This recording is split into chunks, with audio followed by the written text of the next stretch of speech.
Okay.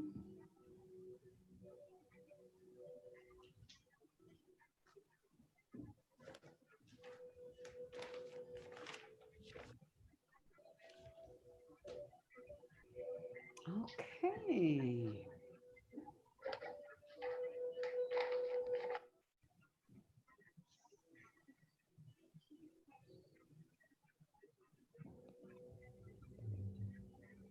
Very good. Okay. Good afternoon. I'm Judge Bonnie Rangel, Judge of the 171st Judicial District Court. It is my honor and privilege and pleasure to be judge presiding today. It is June the 11th, 1:05 p.m. We are in the midst of a COVID-19 pandemic.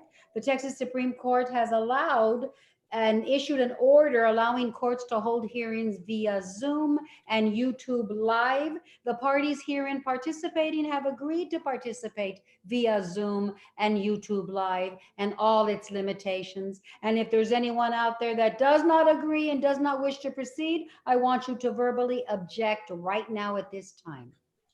Let the record reflect that there is no objection. I want the participants to know that Anita Garza is my court reporter participating in this Zoom hearing, as well as Rebecca Gonzalez, that is my court coordinator. No recordings of the hearing is to be done by anyone participating or watching from the public. The only recording is the official court reporter's record. There's a chat options on the bottom of your options bar. If you choose to or want to chat, or you want to go into a breakout room, I will be more than happy to let you know, but just ask for permission. And of course, as I've said, I'll give you the permission. Now, with that being said, with those instructions, is there anyone participating that does not understand those instructions, or once again, that objects to proceeding via YouTube and Zoom? Let the record reflect there is no verbal objection, so we are going to proceed. We are starting on page, let me see. I've not had a multiple page docket or this many pages in a long time. This is nice. Okay. Judge Aristo 4 Plus is on, but I don't know if he has volume or not. I've sent him a text to see who he is. Aristo, so we don't know who he is, Rick? That is my client, Judge. That is Luis Gerardo Perez, Judge. Mr. Luis Perez, can you talk to me? Mr. Perez, can you talk to me? He doesn't have the audio on because I can't even unmute him or remind him to unmute. Yeah, I don't think he could hear us either because he's not really responding. Yeah. Who's his attorney? I didn't recognize your voice, sir. Mr. Huerta, Jonathan Huertas. Mr. Huerta, can you text him and tell him that he probably logged in, but he logged in with no audio because I can't do anything with his audio. Mr. Huerta, please. Rick, I'm allowing an @.com at the end. Mohimi. Mohimi. I just chatted with you. Mohimi 814. What did I do?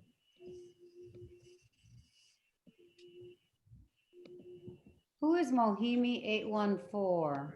It's connecting to audio. Mr. Huerta, did you get in touch with your client to tell him to Oh, there he is. Let me. Now he's on mute. Who is? Aristo 4 Plus. Yeah, there it is. What is your name, Mr. Aristo 4? What is your name, sir? What, Mr. Huerta, what is your client's name again? It's Luis Gerardo Perez. Mr. Perez, can you talk to me, Luis Perez? Luis Gerardo Perez, can you talk to me, sir? Can you hear me? Yes, is that you, sir? Good, okay. Yes, sir. I can, but Can you hear now? You're good? I can hear. Okay, sir, and we can hello. hear you. Good, sir. That's the important. For a second. I'm sorry? Yes. Okay, good, sir. I said I was freaking out for a second. I couldn't get on the. I know, But I'm sir. good now, Don't I'm good. worry. You did a great job getting on, sir. I'm proud of you. Thank you. Okay, we're figuring out who our Nohimi 814 Rick is, right? Yes, I'm still waiting. It's still connecting. Okay, Rick, interrupt me if there's an issue. I'm gonna start with the first case, okay? Okay, yes. The first one is Jose Luis Herrera. Is anyone here for Jose Luis Herrera? That's Leonard Morales. He's not on yet. We'll go to What? the next. I'm sorry? Did somebody want We to had say? Daniel. Yeah, on page 3, we have Daniel Rodriguez. Did I miss it? Yes, Page 3. but you're on page 3. You skipped 2 pages. Although I like where your head's at, Judge. You do what? I like where your head's at on that. It started with Daniel Rodriguez, and the next one is Jose Emilio Lopez, Judge. You're right. Where did I get? How come I started all the way on page 5? I missed everything. Okay. We're on page 3, everybody. Jose Lopez. That's PD. Did I let PD on? I've not let PD on. Yes, And Judge. Judge, he has That's 2 fine, cases. Your Honor. Edward Is he Hernandez. yours? Mr. Hernandez, he's yours? Yes, Your Honor. Very well. At this time, court calls cause number 2019-1560, the state of Texas versus Jose Lopez. Announcement of council, please. Ivan Martinez for the state. Edward Hernandez on behalf of Mr. Jose Emilio Lopez, Your Honor. Okay, and I think what happened in this particular case, we set it up and we're not supposed to have set it up, right, Mr. Hernandez? I got an email from the probation officer. Right, but she did say in her message, Your Honor, she sent him R and said he's compliant now with his medication. Finally, amen. Thank you, Jesus. Yes, but we were gonna give him 2 weeks or 3 weeks. Miss Becky, I don't know why. we put it back to the docket. But Judge, that was to get compliant. When she called me, at that time we were talking about the meds and all that stuff, and I don't know if I was given a rec, so I set it for settlement conference too. So Okay. that's why I set it for a settlement conference, because at that time was like a bond hearing and he was trying to get compliant with his meds and everything. And I don't think they discussed the rec and how long for the rec. You have a rec, Mr. Ed Hernandez? Me, Your Honor, I'd say time served, No, but has the DA's given you a rec? but He's that's Your Honor, funny that now. all the new cases Well, are now that you misdemeanors, Your tested Honor. negative. Now that you tested negative with the coronavirus, you have jokes, Mr. Hernandez. Good, I'm glad you're happy. I'm happy Mr. for me and my client. Yeah. Mr. Martinez, do you have or Mr. Nunez, do you have a offer for Mr. Ed? Yes, Your Hernandez? Honor. So as you know, the allegation is the defendant has picked up 5 new misdemeanor cases while on probation. So our recommendation would be 2 years TDC on the revo, and then to run concurrent with time served on the misdemeanors. Okay, did we discuss the fact that he has a mental illness, hence the 5 misdemeanor, they're misdemeanor thefts? Isn't that what they were? 5 misdemeanor Yes, Your thefts? Honor. That's correct. Right. We've had a couple of hearings, and that's what Mr. Hernandez has said. Yes. Yes, Your Honor, and we do appreciate the state's effort to settle in this case, Your Honor. Well, what I would like to do, and obviously if the state's in agreement, is this is the young man that was let out, aged out of foster care and mental institutions. And so I'd like to actually get him out on bond and see if we can stabilize him and get him on all his benefits. And then maybe I could reapproach the state, but I think we all want to see that he stabilizes and can set up a home and get his benefits and everything he's supposed to get. Mr. Hernandez, I think I am with you 200%. I've told everybody 10 times, if not 20 times in this case, that the only reason he's in jail is not to punish him, not as a punishment, but to become med compliant, stabilized on his meds and med compliant. And everybody knows that, right?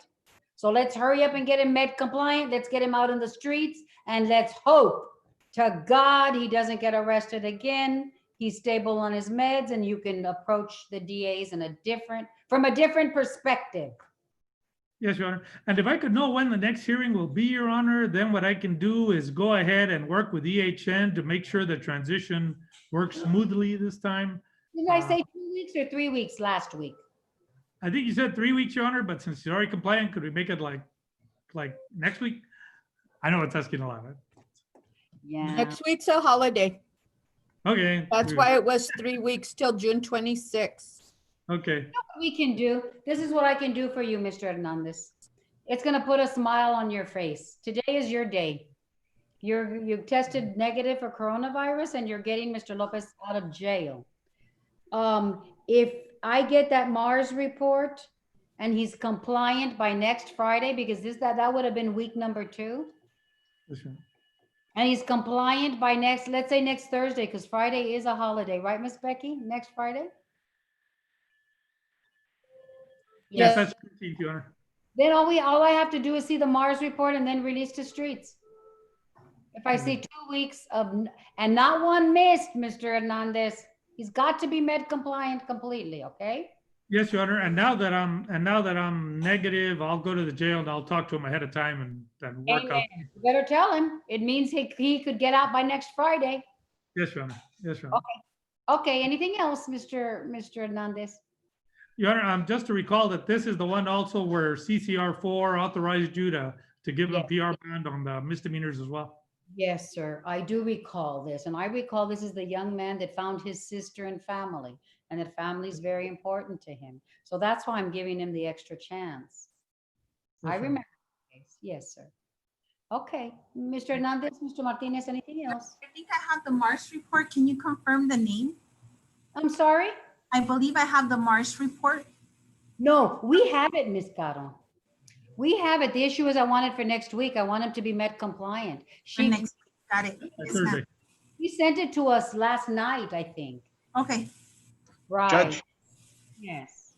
Judge, were we Yes? still going to continue with the PR bond or we're just going to do a release next week? No, he's going to be on a PR bond. Okay, and then just if Mr. Hernandez can send me I know we were waiting on an address for the sister. That was also pending. And I have it on my records. I'll send it. Thank you. Okay, please. Rick, I'm allowing Arista 4+. Who was that? They keep wanting to come in. I guess they keep getting dropped off. That Okay. was, I think he keeps on getting dropped off. I believe that's Mr. Huerta's client. Oh, yes, that's Luis Gerardo Perez. okay, okay. So Judge, I And have just to let you know, Judge Noemi, 814 at .com is Daniel Rodriguez. okay, thank you, sir. Judge, I have a question on Mr. Lopez. Is he going to be released next week? Who is this at talking? 'Cause Lucinda Guerra from Adult Probation, Judge. I'm sorry. I'm covering for Christina Chavez. Okay, because I'm not getting the speaker view. That's why I was playing with Zoom. I'm not getting speaker view. I don't know what's happening. But anyway, if his Mars report comes next week, that he is med compliant for the next following week, this next week, he will be released on Friday, I hope. Okay. I just want to be sure, Judge, that we have an intake ready for him at EHS Okay, why don't you work on that then, just to make sure, so there's no. after next Friday. After next Friday. Okay. Thank you. Let's be positive that he's gonna take his meds, and Mr. Hernandez better go pound him over the head and tell him he better take his meds. Yes, Your Honor. Thank you, Your Honor. You may Thank be excused. Thank you, Thank- everybody. Have a great day on that one. Angelo Underwood, Mr. James Dunham. Mr. Dunham is there? Yes, he is. At this time, court calls. Yes, ma'am. 2019-2059, announcement of council, please. Ivan Martinez for the state. Todd Dunham for Mr. Underwood. Very well. You're not Mr. Brown. What is your last name? Your daddy is Mr. Brown. What is your last name? Mine, Yes. Maples. Mr. Maples, I keep forgetting. Mr. Maples, can you go on mute? I'm a little bit distracted because I'm not getting, do you know how to mute? Yeah, okay. And then just come back when it's your turn, because I'm not getting a speaker view. Thank you. Okay, let's see if that's going to take care of it. Okay, Mr. Dunham, sir, you've announced for the record? Yes, ma'am. It didn't. Todd Dunham for Mr. Underwood. Todd Dunham for Mr. Underwood. Ready, Your Honor. It did not take care of the problem. When I speak, Miss Becky, do you see me on screen? Yes, Judge. Okay, then something's the matter on my side. Okay. Okay, Mr. Dunham, do you waive the presence of your client, Angelo Underwood? Yes, Your Honor. Okay, sir, very well. So this is a settlement conference. Mr. Martinez or Mr. Nunez, who announced? I forgot. Ivan Martinez for the state. Okay, so what are we doing, Mr. Martinez, in this one? What can you do? Yes, Your Honor. The original rec on this case had been 5 years TDC. The defendant has a pen trip for kidnapping for 2 years, and he has 3 separate trips to the state jail. Mr. Dunham and I corresponded via email yesterday where I extended an offer of 2 to do. In exchange, and in addition, the defendant has to plead to the 3 pending misdemeanors that are pending, to time served on those as well. My understanding is that the defense is not accepting that offer. No, Mr. Dunham, what are you thinking? My client would take anything that would give him anything that for time served, but he doesn't want to do. He doesn't want to go to state jail or TDC. Partly, he's concerned about the state jail COVID outbreak. He's got a heart condition. We discussed that in the bond hearing previously. Yeah. He was hospitalized last fall. He missed a court hearing because of he was in the hospital because he had his heart problem. So my concern is continued incarceration, especially for 2 years in the state jail or in TDC. But he doesn't want to accept that. Well, I did communicate that to him yesterday. Okay, but this is a problem, Mr. Dunham. When is he going to get a trial? I know that's the issue. I brought that up to him. The states He may be very well waiting. reach out to the complaining witness. I don't know if we can if they can get the witnesses or not. They say they can. Mr. Martinez, are the Yes, Your Honor. witnesses available? Well, and I explained to Mr. Dunn that there is an independent witness that saw the defendant move towards the complaining witness in a violent manner, holding a knife. If we were to go to trial, I'm confident that we could get that witness's presence for trial. Okay. So we don't need a complaining witness. There's an independent, disinterested witness, Mr. Dunham, is what they're saying. Right. I believe that person lives in New Mexico, and my understanding, and this is third hand, but I probably should request the investigators that that witness has had a drug problem, was using drugs that night, and doesn't want to testify because she doesn't want her husband to find out that she was smoking crack on the night in question. Okay.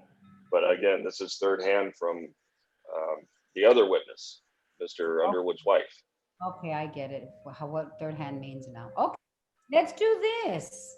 Why can't you ask for an investigator? I think that would be the most expeditious. And then maybe based on that, it may move the DAs a little bit. Or it may move me to let him out on a bond. He can wait, and then we'll try this case when we try this case. Is the only reason he is in jail because he missed a court hearing? He got new charges. Well, he knew he had a warrant, and the police made contact with him, and so he's charged with evading, I believe it was. So he has new misdemeanor charges. He missed a hearing. Warrant was issued. He picked up new charges because of that. Have I had a bond hearing on this one? Yes, ma'am. I have to look up the date. Did I have it, or was it? Judge, you signed an amended bond order, May 8th. Oh, okay. So it was recent, and I heard the facts. Okay. But I was preparing a motion to appoint an investigator. I should have that ready and submitted right away. That can help you a little bit. And then if he gives any if he comes up with any extenuating circumstances about. Well, Go ahead. The extenuating circumstance remains is he has a heart condition. Who does? He's Mr. Underwood. But I think That was, you told me that at the bond hearing. yes, ma'am. Yeah, no. If he comes up with new facts, new Yes, ma'am. something You mean that I'm sorry, you mean the investigator. I apologize. right, yes. Okay. Sir. I'm sorry. I wasn't And making. Judge, on your bond order, it's 80,000 surety and 20,000 PR bond. Okay.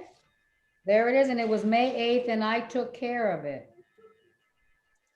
Yes, Okay. ma'am. Your Honor. Okay, so then get that order in, find me some newly discovered evidence, and that may be the basis for a reconsideration of a bond hearing, Mr. Dunham, okay? Yes, ma'am. Anything else, Mr. Dunham? No, that'll be all. May I be excused? Anything else? No, Your Honor, just to make it clear that he is declining the offer of 2 TDC. Are you That's declining? what, Okay. yes, I spoke with Mr. Underwood yesterday after the offer is extended. He is declining it. Okay. Thank you, Your Honor. Yes, thank you. Thank you all. You may be excused. I'm going to take Mr. Maples up next. At this time, he's on page 4, the bottom of the page. I'm skipping everybody. At this time, court calls number 2019-3806 and 3892. Announcement of council, please. This is Thomas. Ivan Martinez for Go ahead. Ivan Martinez for the state. Mr. Perez, I think I let you in, didn't I? He's on mute. Mr. Perez is on mute, Judge. Mr. Perez, Mr. Perez? Can you I'm here. announce? Good afternoon. Good afternoon, sir. Good afternoon. You're here for Mr. Maples, correct? That's correct, Your Honor. Do you see and recognize Mr. Maples as the defendant in this case, Mr. Perez? Yes, Your Honor. And Mr. Maples, do you see and recognize your attorney? Mr. Maples is on mute. Mr. Maples, can you unmute?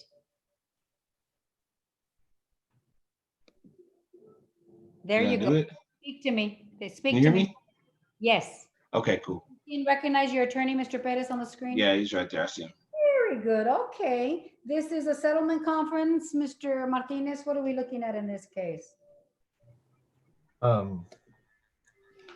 Maples has assault, family violence, impeding breath pending, assault, family violence, impeding breath, and a separate count of aggravated assault with a deadly weapon. What I was going to recommend was in exchange for his plea of guilty to the count of assault, family violence, impeding breath in 2019 0D03892, would dismiss the 2019 0D03806 case and the aggravated assault with a deadly weapon count in 2019 0D03892. And what are you getting? What are you offering? I'm sorry, two TDC, Your Honor. Okay. Okay. Mr. Perez? What At do you? this point, I think we're going to need a trial, Your Honor. Okay, sir. But I'll be discussing it with the district attorney. I know that the complaining witness assaulted my client right after he got out on bond and has a history of drug use. But there's some matters that we can discuss and maybe we can reach a resolution, but otherwise it's going to be a trial. That's correct. It looks like the complaining witness in the case was arrested herself for family violence against the defendant on March 12th. But that's what I'm taking into account. The defendant himself has been to prison. That's why I'm recommending 2 TDC. I'm taking into account what's occurred with the complaining witness. Okay. That offer was there before she assaulted him, so No. I don't think you're taking it into account, but we'll work it out. We'll discuss it.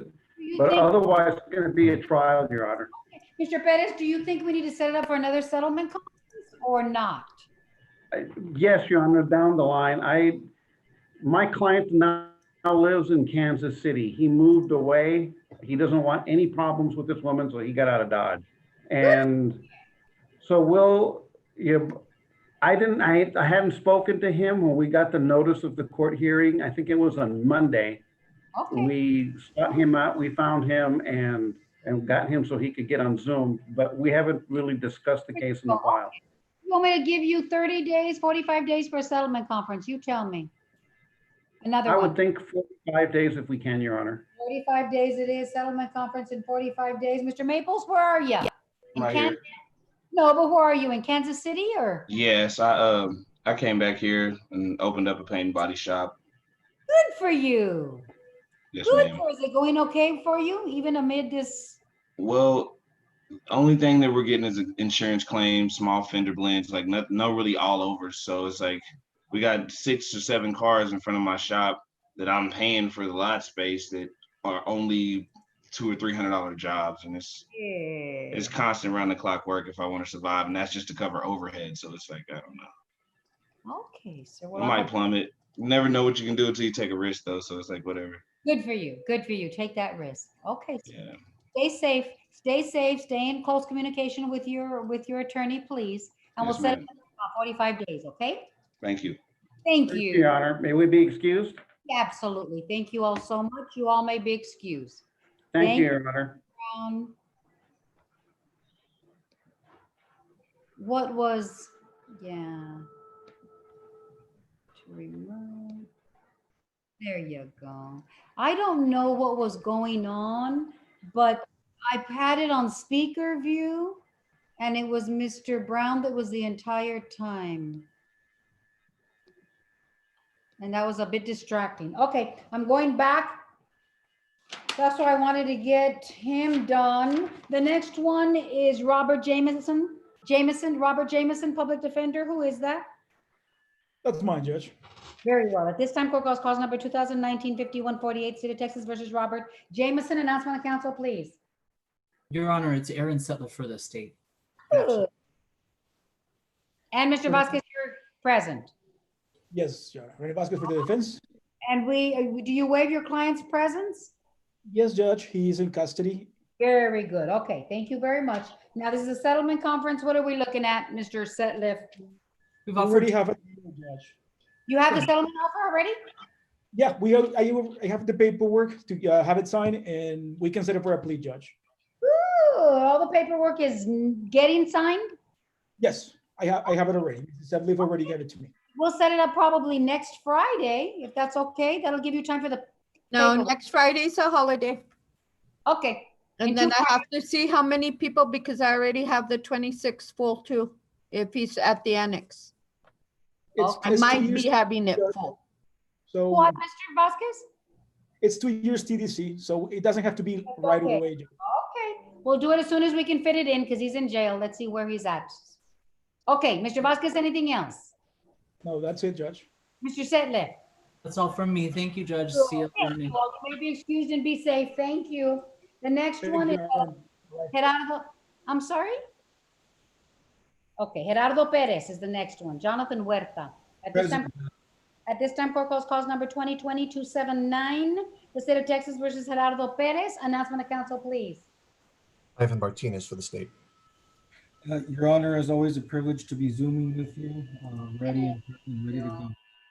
Mr. Huerta, that's very nice. I'm looking, Mr. He's Aristo 4+, Judge, but it's, Okay, Mr. Perez, Gerardo Perez, can you talk to me? Screen's blank, Judge, as well. Its screen is blank. I'm looking for him. Mr. Arista. he's been bouncing in and out, Judge. I guess maybe it's a signal, but he did recognize me. Oh, thank you. Mr. Perez. I don't even see a blank screen. He's the Arista 4, Rick, plus? Yes, Aristo 4+. Okay.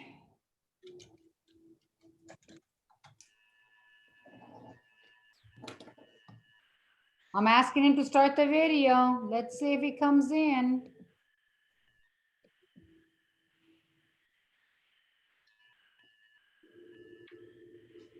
You want to, Mr. Huerta, you want to text him and tell him to get off and get back on and make sure he logs on? Yes, appropriately? Someone is, We'll get back with you. I think we lost him, Judge. He might be coming back.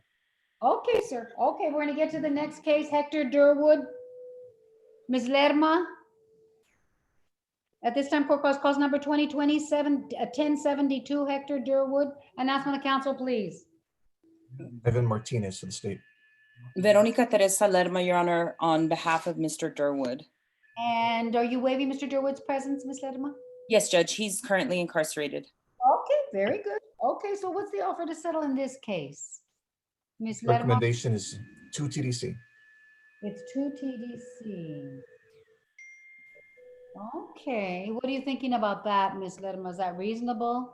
I think it's reasonable, Judge. I did go see him on Monday, so it's something that he's considering, but he's not quite there yet. I mean, it is the minimum, but let me talk to him, and if I could just get about maybe 2 weeks, and if the court can give me some time to talk to him about that. Okay, ma'am. Yes, ma'am. Absolutely. We'll set this up in 2 to 3 weeks, another settlement conference. How's that, Ms. Lerma? That works, Judge. Very good. Settlement conference in 2 or 3 weeks, Ms. Becky, please. Mr. Martinez, anything else? No, Your Honor. Very well. Ms. Lerma, anything else? No, Judge. Thank you. Just everybody take care. Stay healthy. Amen. Amen to that. Yes. Thank you, Ms. Lerma. This is Jonathan. My client seemed to be back on. He's Hey, I didn't let him in, Mr. Huerta, but let's see. He's not. Aristo 4+. Yeah, he's on, Judge. He is on Aristo 4+. Thank you. So, let me see. Okay, Mr. Aristo 4+, can you unmute? There you go. Can you hear me? Can you? Yes, Mr. Perez. How are you, sir? Mr. Perez, how are you? It looks like it's frozen, Judge. His screen is I'm frozen. good. How are you? I'm good, sir. I'm good. Do you see and recognize? Well, we're back on the record in 2020-279. Mr. Perez, do you see and recognize your attorney on the screen? I saw. Yes, I saw him. Okay, you see him and you recognize him as your attorney, right, Mr. Perez? Yes. Okay, and Mr. Huerta, do you see and recognize your client as the defendant in this case? Yes, I do, Judge. Very well. Let the record reflect that both have identified each other. Okay, this is a settlement conference, as well as we have an issue with the PR bond. So let's talk about the settlement conference first.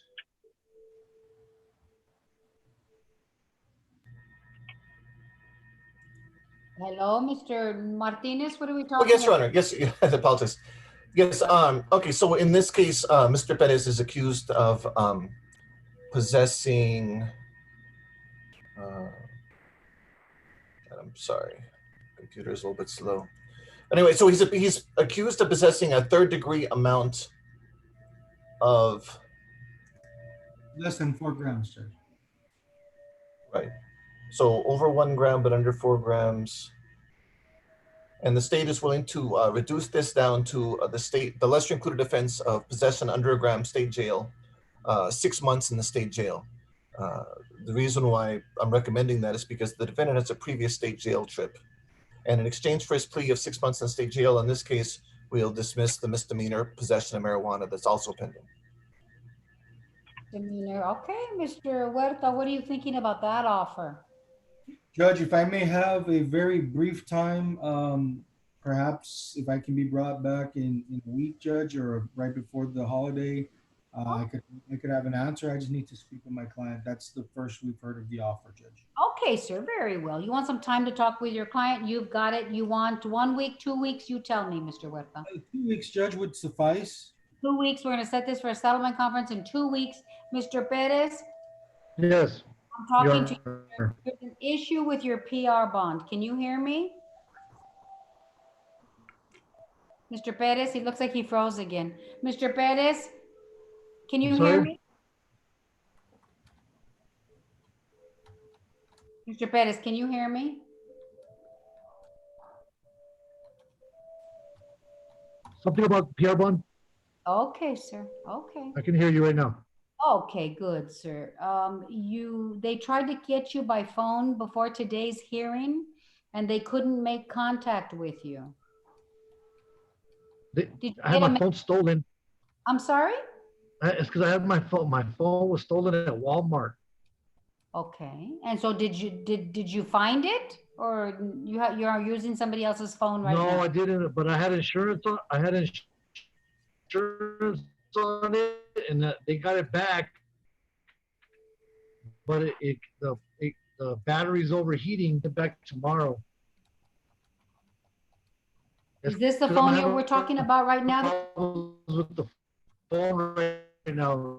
It keeps turning on. Like right now, this. I'm sorry. Say it again, Your Honor. No, sir. I don't think I said anything. I'm waiting for you to explain about your phone. Oh, okay. So, Mr. Perez, what is it? You're going to take your phone back.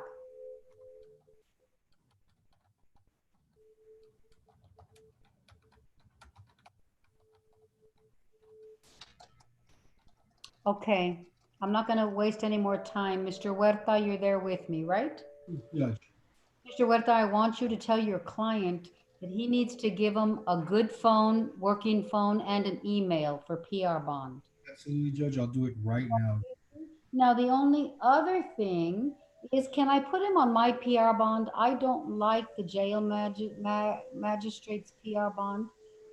Do I have your permission, Mr. Huerta, to put him on my PR bond? Explain about.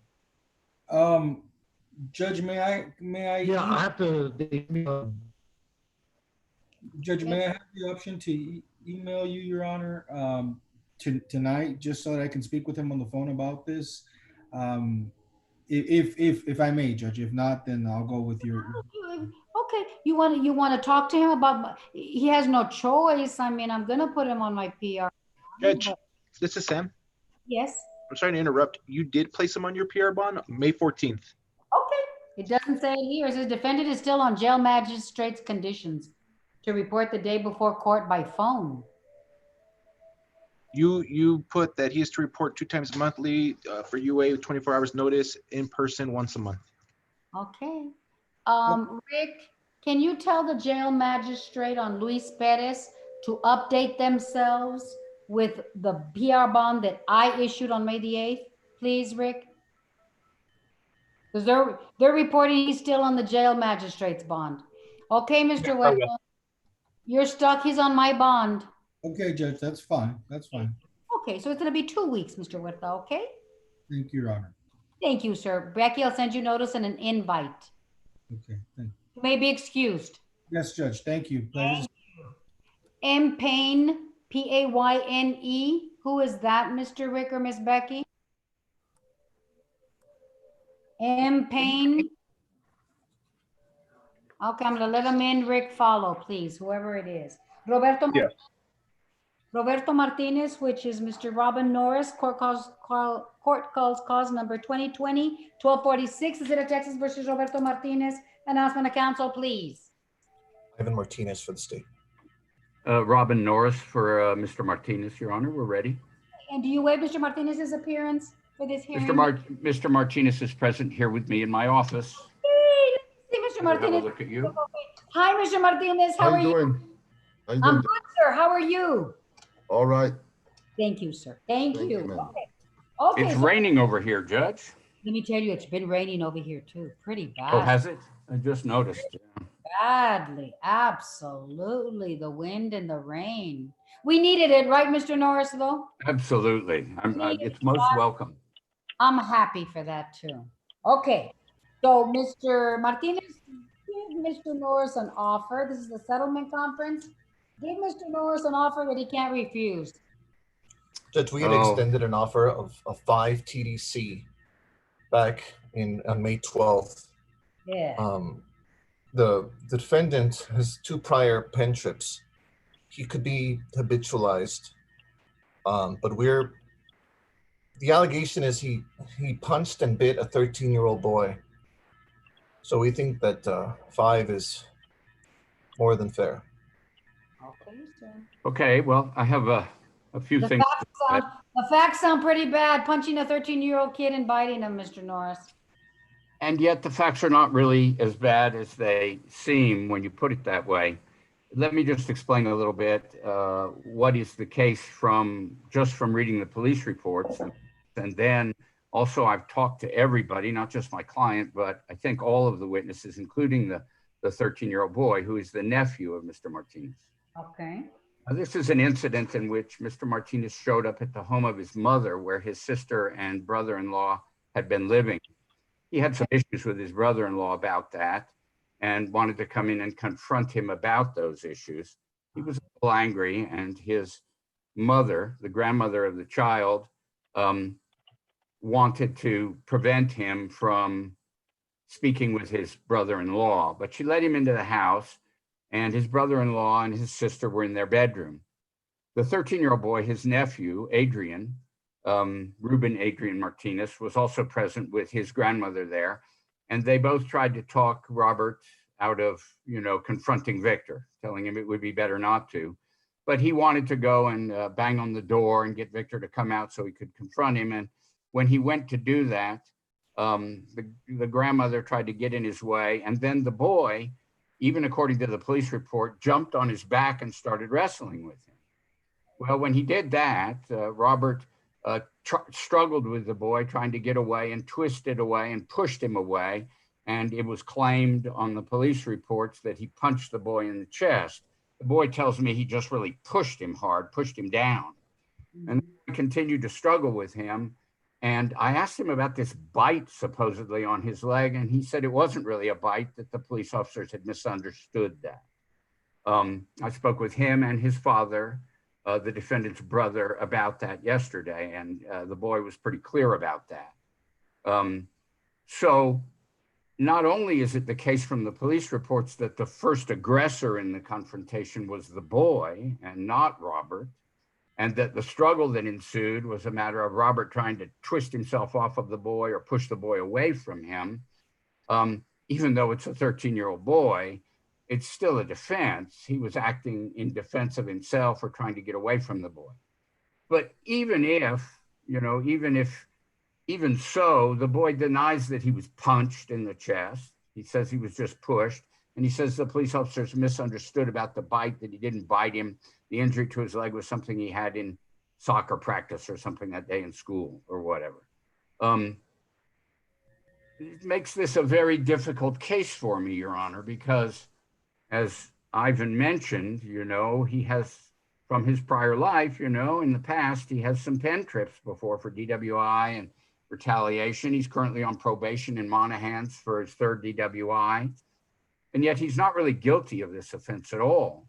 And my recommendation would be to refuse the offer, but I haven't gotten, I've tried to explain to my client what the risks are going to be for him if he gets habitualized with a minimum of 25 years should he be convicted. And so that makes it a tough call. What I would do would be to encourage Mr. Martinez, Ivan Martinez, to invite the child, his father, and the other witnesses into their office and speak with them about what happened. I don't think there's an offense committed here. Mr. Martinez, have you spoken to the little boy, the 13-year-old little boy? We have not prepared. We have not brought in any witnesses to prepare for any sort of hearings for this case, Your Honor. Prepare. That's why I make the invitation. But what I'm getting at, Judge, is that we can do that. I mean,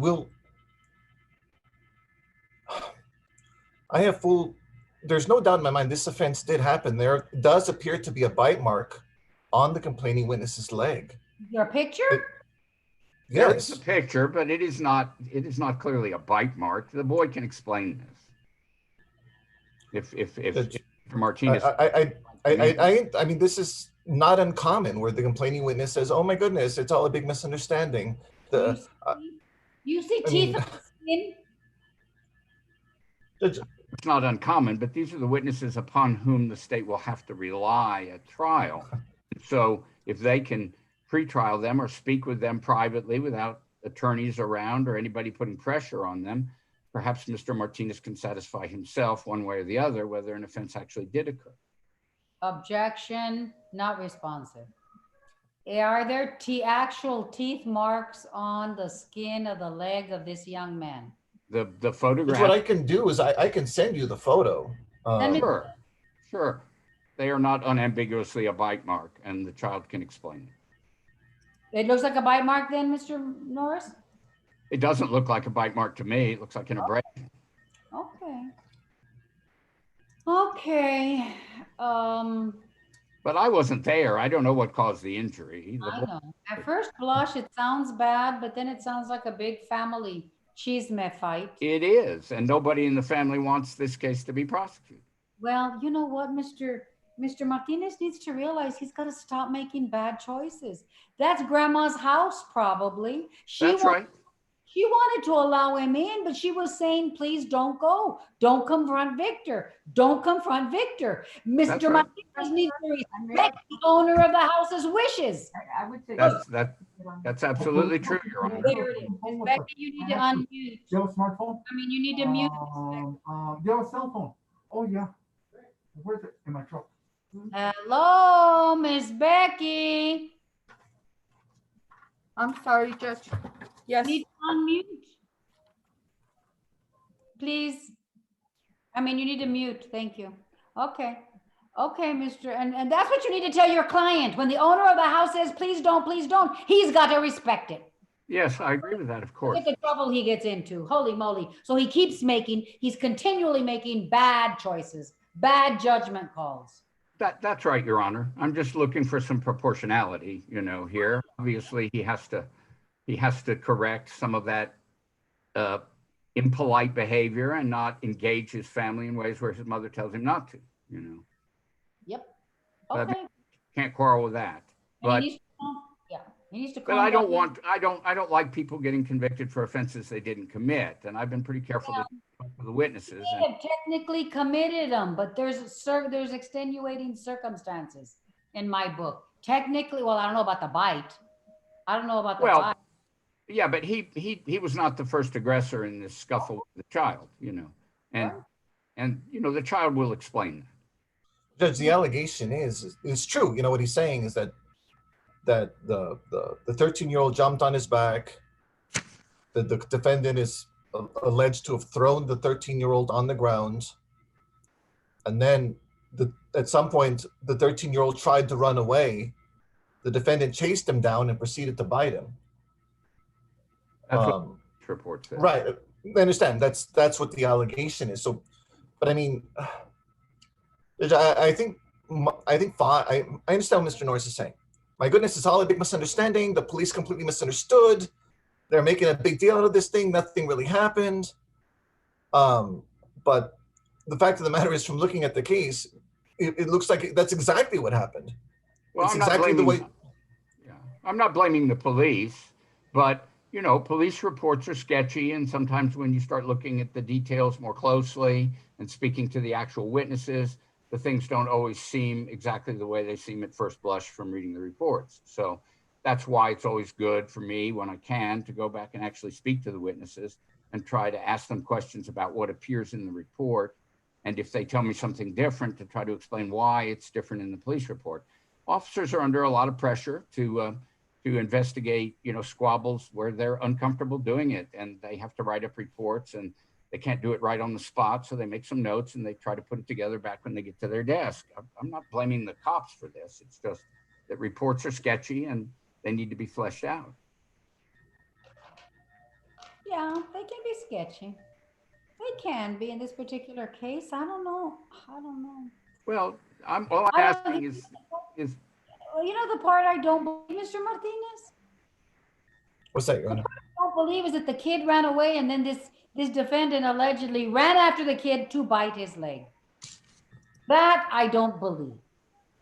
Maybe he bit the guy's leg as he was on his back trying to get him off. That I'll believe. But I won't believe that the kid ran off and then this defendant ran after his nephew and bit him on the leg. Yeah, what happened was they were both rolling around on the floor, with the kid trying to struggle with him and everything, and him trying to get away from his nephew. So did you send me a picture of the leg, Mr. Martinez? I did, Your Honor. You did? Where? Email? Email? Via email to you and Mr. Norris. I just sent it. Well, I have a copy of it already, so thank you. You don't need it. Let me see it. Ivan Martinez and no subject matter. Let me see. Ivan, here it comes. Let's see. So you're telling me, well, it's not here yet.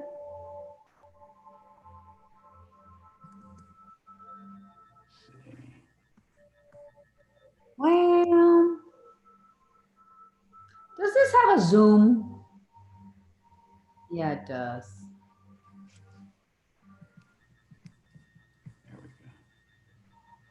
I don't know if it's a bite mark. I don't know. Generally, it's Which is Yeah, I also, mean- you know, the officers make an observation that when they arrive on the scene, the victim is crying and limping. right. Okay, he got on the back of his uncle, and his uncle was shoving him around to get him off his back. Absolutely. And if you Let me see, tell you, if there's life lessons to be learned, that 13-year-old should not be on the back of his uncle. But the uncle should have respected his mother's home. that's right, all true, Your Honor. Yeah. All That true. kid had no business on anybody's back at 13 years old. Yes, well, it's Now- just these little family things, you know, we see them all the time, you know. And as far as rational, Your Honor, I mean, the defendant, the offense report says he was quite intoxicated. Okay. So perhaps, you know, Yes. sober people wouldn't have done that, but as an intoxicated person, Right. He was disrespectful. He disrespected his mother's wishes, who was the owner of that home, to go and because he was drunk, because he has too much testosterone, because his ego took over, whatever reason it was. You're absolutely right, Mr. Martinez. I agree with you there. Now, Of course, I can't disagree with merit that either. 5 years TDC? I don't know. well, Your Honor, I mean, that's the point. I mean, it's a compared to 25 years to life. I understand Mr. Norris is saying all the family's going to come in here and say it was a big misunderstanding. I get it. But the fact of the matter is, if we're able to prove this case, and the facts indicate that this case did occur, he's possibly looking at a minimum of 25 years. And I think that's the scary part for him. And 5 years TDC compared to 25 years or more is certainly a no-brainer if he were guilty of a crime. Right. But disrespecting your mother, you know, and being drunk in your mother's house, maybe it should be a crime, but it isn't, and he certainly isn't charged with it. So if Ivan wants to charge him with that, and he can find a section of the penal code that supports it, more power to him. But he didn't commit the offense of injury to a child. Okay. I understand. Okay. So anyway, again, I would invite Mr. Martinez to speak with the witnesses before I press my client to accept or refuse the offer. I have no doubt that what Mr. Norris is saying is absolutely correct. They're going to come in here and say, it was a big misunderstanding. My goodness gracious, that 13-year-old's always been a troublemaker. He goes around jumping on people's backs willy-nilly. And not a trouble. You know, He's Judge, a good kid. He's a good kid who was trying to help his grandmother restrain his uncle. And it may have been unwise for him to do what he did, and it may even have been technically a crime for him to do what he did. But I'm not going to say this is a bad kid. He's a good kid. I think the rec is fair. I guess. Okay. Great Well, minds can differ, and great minds are differing. Okay. should I Well, should I ask my client to make a decision soon about the rec as it exists, or will Mr. Martinez speak with the witnesses? what are you thinking, Mr. Martinez? You don't want to call up the Judge, I could reach out to them and pre-trial them, but I'm just saying. I mean, my goodness, I believe Mr. Norris when he relates to us what he's telling us that's exactly what they're going to say. I mean, it's not uncommon. I know. The other issue I've got and I have these issues, philosophical issues, is sometimes, not that they're right, sometimes these families have really weird ways of dealing with each other. You know, these families have these different ways of dealing with each other. And if amongst themselves they want to say, okay, it's okay that they did A, B, and C to me, they have their own set of rules, their own sense of decency and morality. Sometimes the state just doesn't need to get involved unless it's a life or death, unless it's a baby child that can't protect themselves. Or if there are real serious injuries to people, you know, we can't have that. Right, okay. I believe here they call the police, Your Honor. Of There were course. two Family called the calls. police. There were two calls to the police. Sandra, who is the defendant's sister, called, and his mother called also. These people just have strange ways of settling and resolving conflict. Well, they think that the police will come and settle everything down, and then that they'll be able to drop the charges. They don't realize that they can't just drop the charges. You know, it's Right. still a widely held belief among people And in that this particular case, thank God there were no serious injuries. Maybe this family genuinely is okay and genuinely regrets calling the police because, you know, they thought it was just going to be a calm down, maybe. And for those reasons, that's why I'm asking you to do it, Mr. Martinez, just for those reasons, because we have families that settle issues in such horrible ways. Right? Yeah, well, I'm just asking, you know, I need to make sure my client understands the offer and what his situation is. I was just hoping Mr. Martinez would first speak with the witnesses again personally. He can force you, Mr. Martinez. I can't force you. Well, Norris can't. Judge, like I said, I have no doubt that Mr. Norris is relating the truth to us. That's exactly what they're going to say. That but it's the police misunderstood. Well, but I'm sorry, Your Honor. No, not that the police misunderstood. No, I don't see the police misunderstood. Sometimes government, sometimes the state, sometimes the legal process should not get involved in family matters. Judge, I don't think this is one of those times. I mean, the allegation is he threw a 13-year-old down to the ground and But proceeded the to bite him. 13-year-old was on his back. It's not like he got him like a football and did like that. Touchdown. The kid was on his back and maybe he just went like that, trying to get him off his back and he fell to the ground. So it's not like this kid was just sitting there watching cartoons or playing video games and all of a sudden he comes and body slams him. This kid should not have been on anybody's back. And we don't know, 13-year-old kid. I'm thinking a little scrawny little 13-year-old kid. 13-year-old kid could, you know, be 6 feet tall. All those dynamics I wanted you to see and look at and see what's going to be playing if it has to go to trial. Maybe it's going to even be worse than it. You're going to up the offer. This 13-year-old was 5'5" and he weighed 100 pounds. Okay.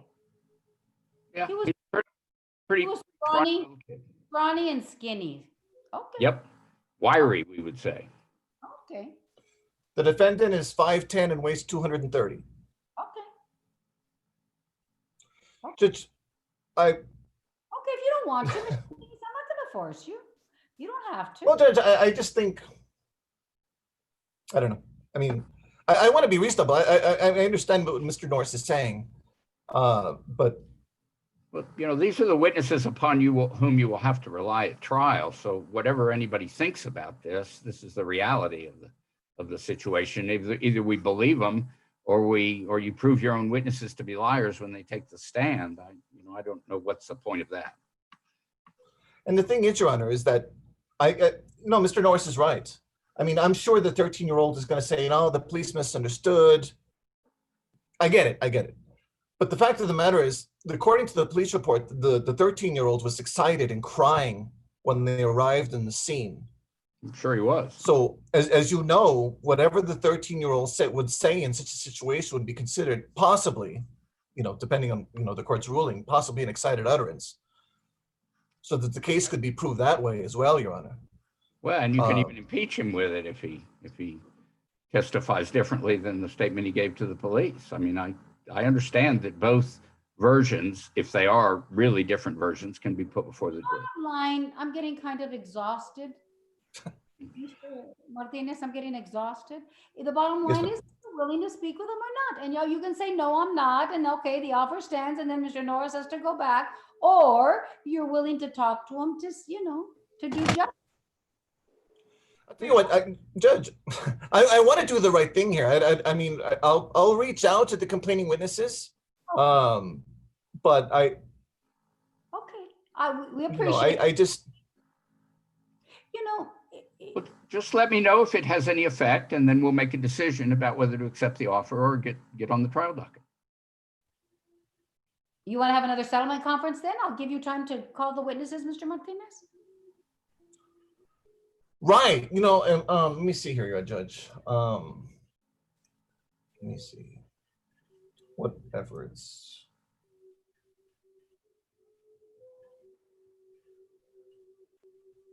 I'll reach out to them. Now, of course, I don't know if they're going to want to meet with me or not. But I will certainly recommend to them. I will certainly recommend to them that they do, which is not something I would ordinarily do necessarily, because they're witnesses against my client. But because I'm requesting it, I'll certainly, even though they don't want to prosecute, I'll certainly recommend that there's no reason they shouldn't talk to you. But the fact of the matter is, Judge, I don't think it'll be dispositive. But I'll reach out to them. I'll hear what they have to say. But I really don't think it's going to be dispositive. Okay. Okay, Mr. Norris is just asking for that one last thing be done, and then it may not impact, it may, and then we just take it from there. Yes, Your Honor. Okay. What else? But just to make it clear that he is turning down a rec of 5 years TDC. Until we hear back from you, yes. Wait, what did you say, Mr. Norris? It's my understanding that Ivan will reach out to the family, that the court will set this for another settlement conference pretty soon, and that for the time being, we're not going to accept the recommendation. We're just going to see if Ivan makes any adjustments to it or changes his mind. No, but it sounds to me like Mr. Martinez is going to pull the rec because you said notified. Well, the whole point of it expired on June 1st. These people is to, It expired June 1st. That's what I'm saying, Mr. Norris. So can you wait until after you speak to the witnesses, Mr. Martinez? Yeah, absolutely, Your Honor. I'll reach out to them. I'll touch base with them. I'll hear what they have to say, and if anything changes, I'll let Mr. Norris know. Let Mr. Norris know, but that he'll still be able to plead a 5 years if you're reaching out doesn't impact you at all and you're stuck to the 5 years. He still has the ability to try and talk his client into it then, right, Mr. Martinez? Sure, Your Honor. That sounds good. I'll give him. I will insist upon a decision from my client after I hear back from Mr. Martinez. Good. Okay. Thank Okay. you, So on Judge. the same track, we'll do a 2-3 week settlement conference. Thank you all. very much. Thank you. You all may be excused. Have a great day. Thank you, Your Honor. Thank you.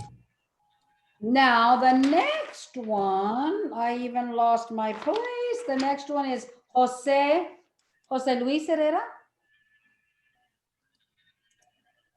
Is that it? With Leonard Morales? Mr. Morales, are you still on? Is Mr. Morales still on, Mr. Rick? Do you see him? Yes, he's on. He's sitting on right there. Okay, at this time. Court cause number 2019-2694, Jose Luis Herrera, announcement of council, please. Ivan Martinez for the state. Oh, and he's got Leonard Morales on behalf of Mr. Herrera Mendoza, Judge. He's got another one, 2019-5694. Those are two cases. That's right, Judge. Rain pounding. Can you hear the rain pounding, you guys? Can you hear it? No, Your Honor. Oh, it's pounding badly up here. Holy moly. No more rain downtown, Judge. I'm sorry? No more rain downtown, Judge. Oh, it's pouring up here. Okay. Okay, do you wave, Mr. Herrera? Is Mr. Herrera present? He's in custody, Judge. So you waive his presence. So Mr. Martinez, what are we looking at? Yes, Your Honor. We're recommending 5 TDC. My God, your offers are tough this afternoon, Mr. Martinez. 5 TDC. Did you know that, Mr. Morales? I did, Judge. That's been the rec for some time now. This is one, Judge, where we were kind of stuck. I think we initially had tried to talk about 10 years, adult probation, something along those lines. My client's undocumented, Judge, and obviously this is a felony family violence case, and I've been reluctant to enter a plea, or the court's been reluctant to accept a plea due to the immigration consequences, potential immigration consequence. But that's kind of where we are. Part of this has to do with evading, part of it has to do with resisting. There's criminal mischief. There's a number of charges are stemming from the same couple of incidents, I think, is where we're at, Judge. But that's where we are, Judge. I understand. Okay, he doesn't have a hold in the jail? ICE hold? Mr. Rick, are you there? Are you okay?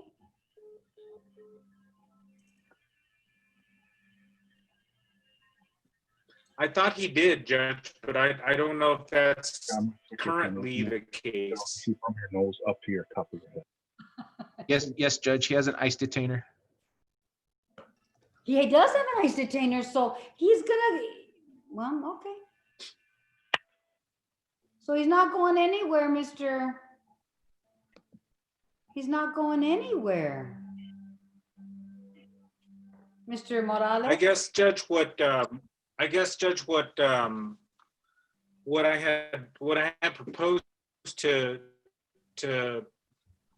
before was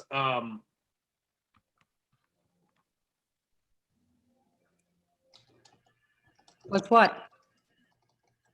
well, what I had proposed, Judge, is maybe we could do some kind of adult probation, something like that, at least so that there's something out there that we try to do something with this thing other than just 5 TDC. There's not a long criminal history here. This is a series of incidents with this one complainant, and all of these incidents stem out of this same time frame. So I don't know. I tried to discuss with Ivan and David some sort of alternative. I think they were going to think about it and get back to me. If their final offer is 5 TDC, then I'll communicate that to my client and see what he wants to do. Mr. Martinez, is this your final offer? Or?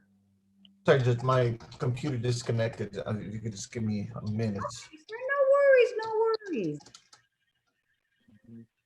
No, but he's been in custody for some time, Judge. I appreciate that. And we've just been kind of stuck because of the immigration consequences. Right. Okay, let's see.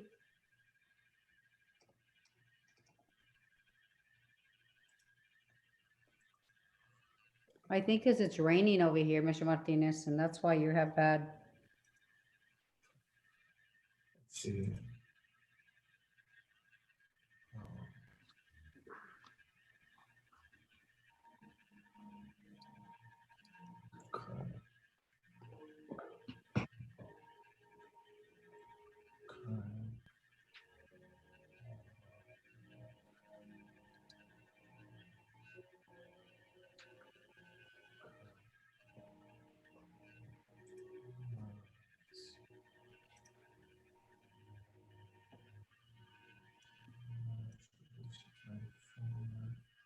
Oh, 1 second, 30 more seconds. Hey, Gabby, give me that number for what's her name? The lady that called me yesterday, remember? Yes, Kim Hart, exactly. No, just hand me the number. I'll call her right now. I just wanted to make sure I don't forget. Yeah, or email it, doesn't matter. I think I have it, but that might be her cell number. It might not be the one that comes out on the website. What's Right, so happening, he Mr. has- Martinez? Yes, Your Honor. He has 1, 2, 3, 4 misdemeanors pending, along with these 2 cases. Let me see here. I understand it's not much better, but what I can do is I can offer, the rec had been 5 to do, and we'll dismiss all the misdemeanors. I know it's not much better, but I can go down to 3, and then he has to plead to time served on all the misdemeanors. Okay, Okay, that's I'll communicate that to the client, Ivan, I'll let him know. right. That's another alternative. That's another option that you can look into. Mr. Morales, I think it would be fruitful if we set this up for another settlement conference. What do you think? Sure, Judge, I don't mind doing that. I'm gonna go down and talk to him as soon as possible. I'm sure Ivan will plug the rec into the portal as soon as possible, and then I can Please. take it to my client. I think he'll be inclined to take it. At least that's gonna be my recommendation, but we'll see. Okay, sir. So then you want to set this up in a couple weeks, 2-3 weeks? Mr. Yes, Morales? Judge. Settlement conference, 2 to 3 weeks, Miss Becky. Thank you. You all may be excused. Have a great day. Be Thank you, safe, Judge. Mr. Morales. Good. The next one is Timothy Simpson. That's Mr. Manny Parra.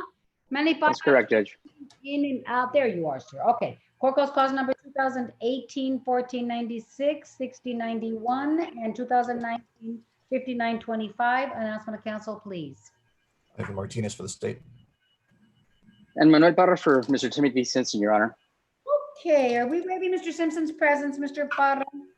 Well, Your Honor, I feel we have no choice but to. He's in custody. I do hope the court gives me an opportunity to address a motion that is currently before the court at some point, Judge. Of course, whenever the court is ready.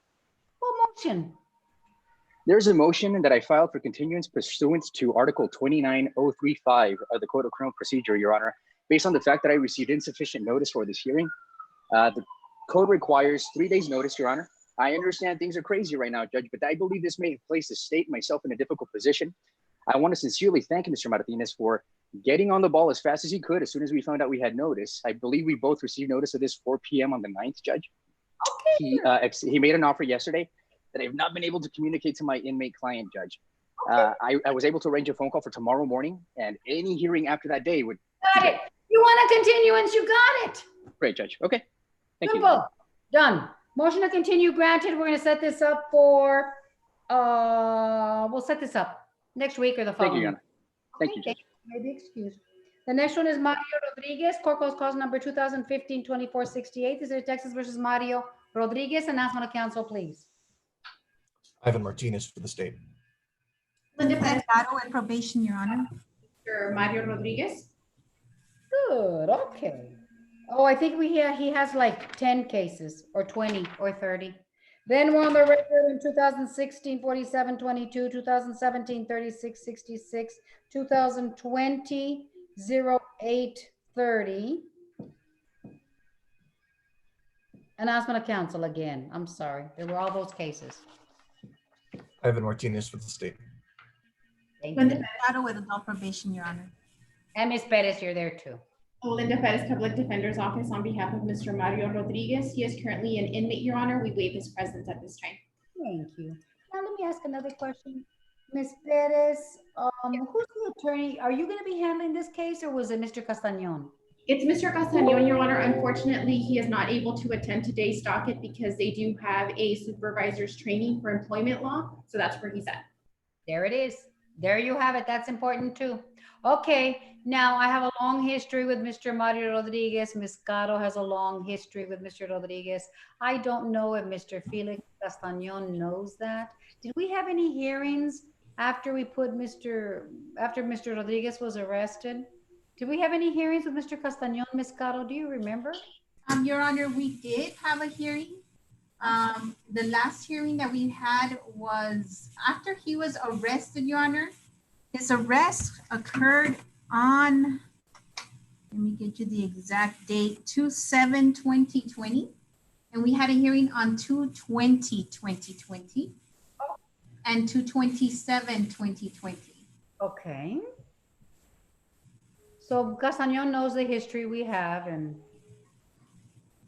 I don't know if he had an attorney assigned at that point, Your Honor, because he was in the Phoenix project. So we had weekly communication with him at the time. Miss Becky, when did Mr. Castañon get appointed? or PD? Or Mr. Castañeda? When did Mr. Castañeda get appointed? Well, Your Honor, I think he got appointed the second week. I'm not sure of the exact date, but my notes reflect sometime the second week of February of 2020. okay. So maybe he participated in one of those hearings that you mentioned, Ms. Caro. Maybe. Okay. Well, we have a long history with Mr. Rodriguez. It was very, very positive at the very beginning. It was too positive. There was lots of foreboding. All of us were like, oh my God, when is he going to screw up? Because he's doing so well, he's doing so well, he's doing so well.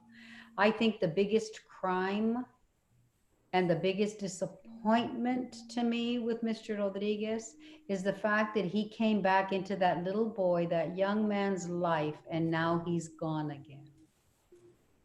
And you tell Mr. Castañona, tell Mr. Mario Rodriguez that that's the biggest disappointment and the biggest crime that he did. He did. Right, Ms. Caro, do you agree? I absolutely agreed. And you know, we did give him an opportunity. He came to us straight from SafeP. So, you know, he had gone to SafeP and then he came to the mental health unit and we worked with him and he had an extremely supportive family. He had a great job. He was at the point where he was living with his, you know, I think his 14-year-old son, Diego, and his little sister too, who loved him so much. And the mom was at the point where she was even going to help him buy a house because he was having his career together. And then he had a relapse, which we expected, and we helped him through that. We provided services. He finished the TAP program. The more structure he had, the better he did. And then he disappeared and picked up charges. His son was devastated. His son followed him when he first came back, he would follow him to the bathroom so he could make sure that his dad didn't go anywhere. Because the son had this enormous sense of anxiety that his dad was going to go back to jail. And I think you remember this, Your Honor, he wanted to attend the court hearing, the last one. Yes. And he wanted to just hear it for himself, like he needed some kind of closure of what was happening to his dad. I didn't let him though. Right. I didn't let him. He's disappointed everybody beyond disappointment, Miss Perez. And he's going to pay for the crime of abandoning his son. His son had major abandonment issues, obviously.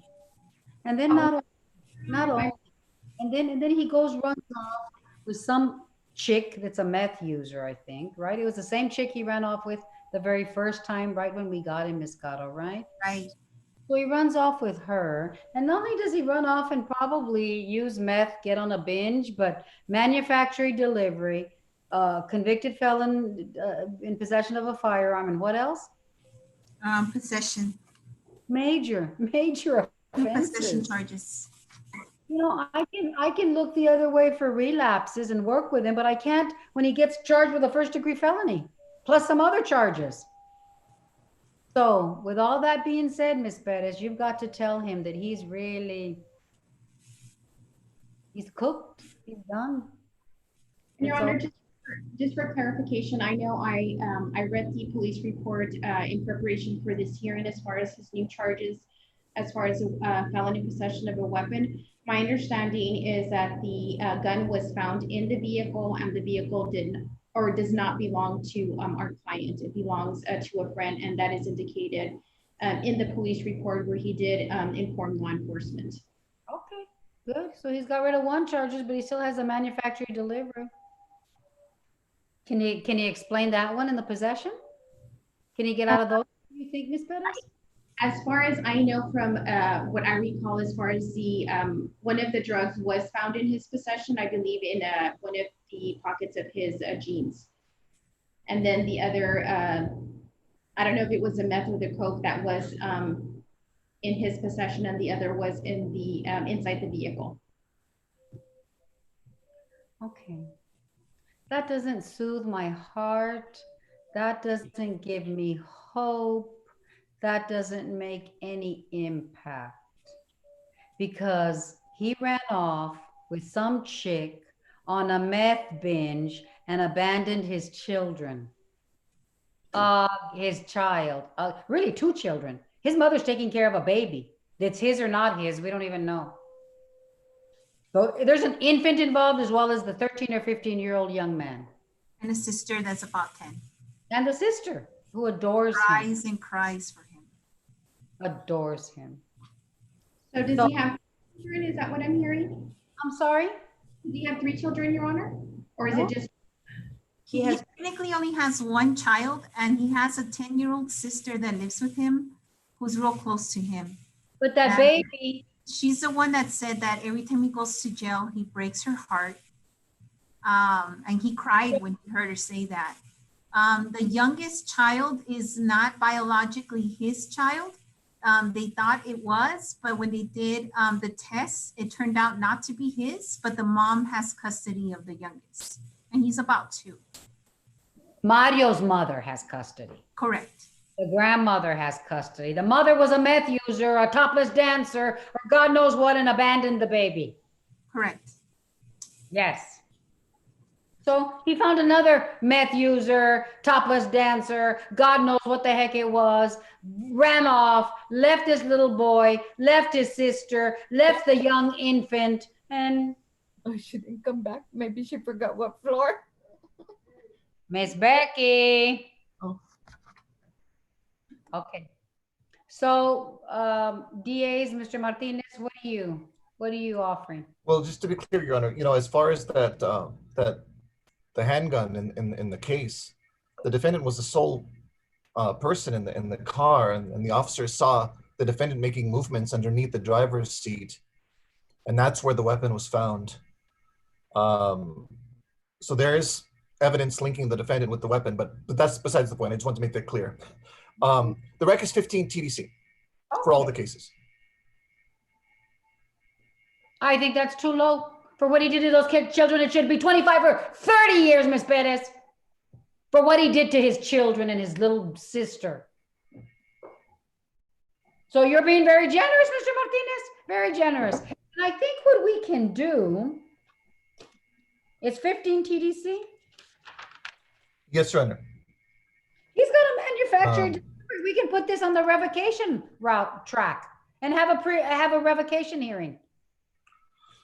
Right. I mean, that's on all the revos, the new cases, everything to run CC, 15 to do. Okay, no, but what I'm saying is we can put this on the trial, not on the felony track. We can put it on the revo track and handle his new cases in the revo. Sure. And then I decide where he goes and it's done. We don't have to have a jury trial on the cases. Yes, Your Honor, that you could do that, absolutely. Right, because we have a manufacturing delivery that he's on probation for. It's the same punishment as what he got rearrested for months ago, right? Yes, Your Honor. We have the same range of punishment. Okay, that's what I'm going to do in this case. Why can't we do a revo? Can we do a probation revocation on Zoom? It's just bringing witnesses in. Why not? Your Honor, if I may, is there any way that we can go ahead and speak to our client again just to discuss the options? I know that previously when Mr. Castañón did speak to him, he was of the mindset that he wanted to proceed to trial, but I think right now, given the background that I just heard in reference to Mr. Rodriguez, maybe we would want to consult with him prior to us setting it for a contested rev. Okay, you can go ahead and speak to him, Ms. Perez. I mean, you do whatever you need to do, but it's not Mr. Rodriguez's choice as to whether it goes on the felony track or whether it goes on the revocation track. The only choice he's gonna have is whether to accept the 15 TDC right now or not. Correct, Your Honor, and that was my intent, was just to give us that opportunity to speak to him. Absolutely, he's not going anywhere, absolutely. But I think this is the first case that I really want to do a revocation, and I really think that we can do it on Zoom. It's just police officers. Ms. Cottle, right? It's just police officers. Your Honor, yes. There it is. There it is. That's all it is. It's not document intensive, Mr. Martinez. Is it going to be document intensive, a revocation? Well, no, I don't believe so. The one thing would be the lab, just proving up the drugs. Oh, that's cool. But that can be done. Lab reports can be emailed or put to a Dropbox if it's a lot. Yes, ma'am. No, yes. Okay, we're gonna do a revocation. We're gonna do it in 45 days, Miss Becky. Set up a revo in 45 days. Ms. Perez, that gives your office, that gives Mr. Castañon time to talk to the client, to do witnesses, to do, to try to talk to the DAs to see if it could be any less than that, right? To do what you need to do, but this guy, we need a revocation and we need to do it quickly. Okay, Judge, and because they're contested revels and he's in jail, so I would only do 8 to 9 o'clock, whatever please we can do, and then from 9 o'clock to 10 for an hour contested revel because he has to be here. Yes? No. How do you mean no? Good afternoon, 171st, please hold. No, Becky, I think we need to set it up for the 2 hours.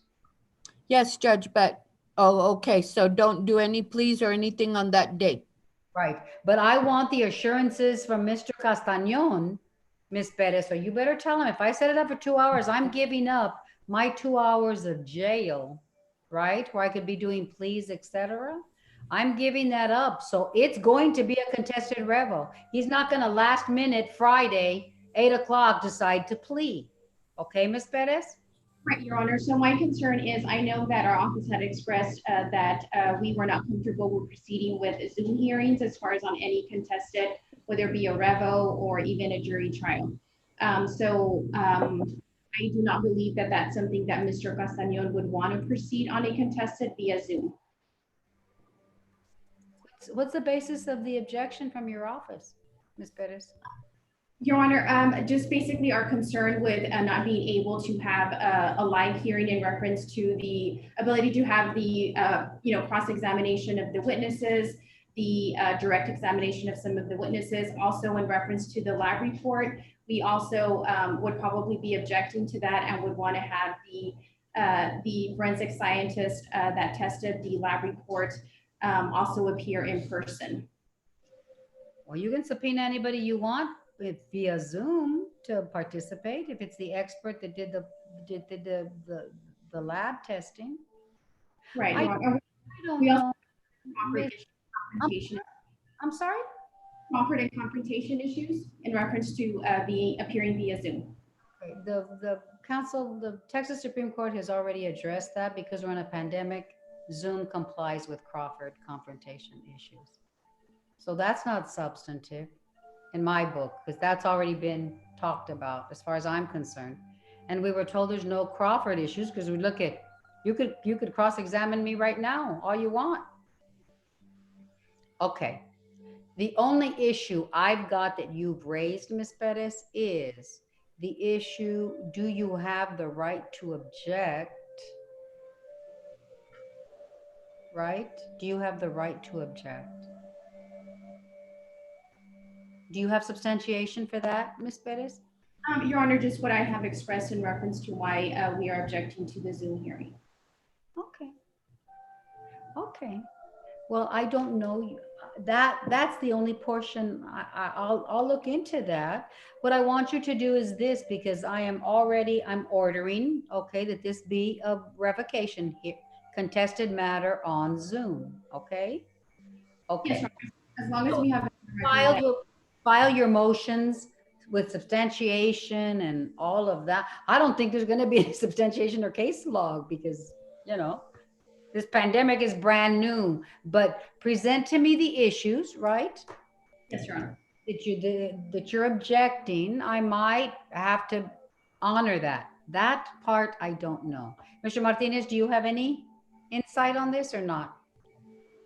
I agree with your position, Your Honor, that they can confront the witnesses. The witnesses will be present, subject to cross-examination, just via Zoom. Right, yeah. I know for sure they've already addressed that issue. OCA, Texas Supreme Court, everybody, and there's no Crawford confrontation violation or issue at all. When somebody objects, that's what I don't know. Do they have the right to object, and do I have to, you know? Okay.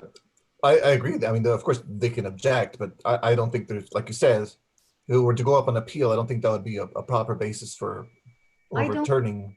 Yeah, I don't think so either. I don't think so either, Ms. Perez, but I'm going to give your office an opportunity to present me the motion, right? Present me the motions, present me whatever substantiation. I don't think there's case law, but anything, right? So that I can make a determination. Will do, Your Honor. I will go ahead and file the appropriate objection to proceeding with a contested revo via. We're going to try it in 45 days. Ms. Becky, you're going to set this up for a contested revo in 45 days. Any motions that have to be heard before then, Ms. Perez, tell Mr. Castañon to please file them quickly so that we can hear them before that time. Okay? We will. Thank you. Ms. Perez. Yes, I was going to say, if we could have maybe set it for a status conference, maybe like 20 days before the actual contested revocation hearing, just to confirm that, yes, it really is going to happen. Want to do a status in 10 days? Is that good, Ms. Perez? Does that give you 10 days to Perez to file the motions and all that? Your Honor, if maybe, yeah, 2 weeks is fine. Maybe on the 29th, I guess, of June. Well, this is the issue, though. Yes, Your Honor. I'm going to guess from the position you've taken in this case that you're not going to waive his appearance at that status hearing, and he's going to have to be present, right? Correct, Your Honor. And like I said, I indicated, I hope, given the background now that the court has made us aware of, as well as Ms. Gatto, and, you know, the familiarity that the court is very well of Mr. Rodriguez, I will be stopping this case with Mr. Castañon in an effort to try to see if potentially we can settle it, depending on what our client expresses to us, whether he still desires to proceed to a contested revo / trial, or whether or not he will accept an offer. Okay, the only thing I can do for you, Mr. Martinez. Yes, Your Honor. Because you're asking for some kind of a status, right? A status hearing before the 45 days, and I understand, and I think 10 days is plenty of time. I'm going to give you at that status hearing, he's not going to waste my 2 hours on any given week, Ms. Perez. I'm going to give you 10 minutes in a status hearing on a Friday at 8 o'clock, and the whole purpose is going to be, yes, I'm going to accept the offer, or no, I'm not. And then we're not going to have a contested motions hearing at that time, because then at that point we'll know we have to have a substantive motions hearing, right? And I want to be given an opportunity to read whatever you're going to submit and give me, okay, before I have that kind.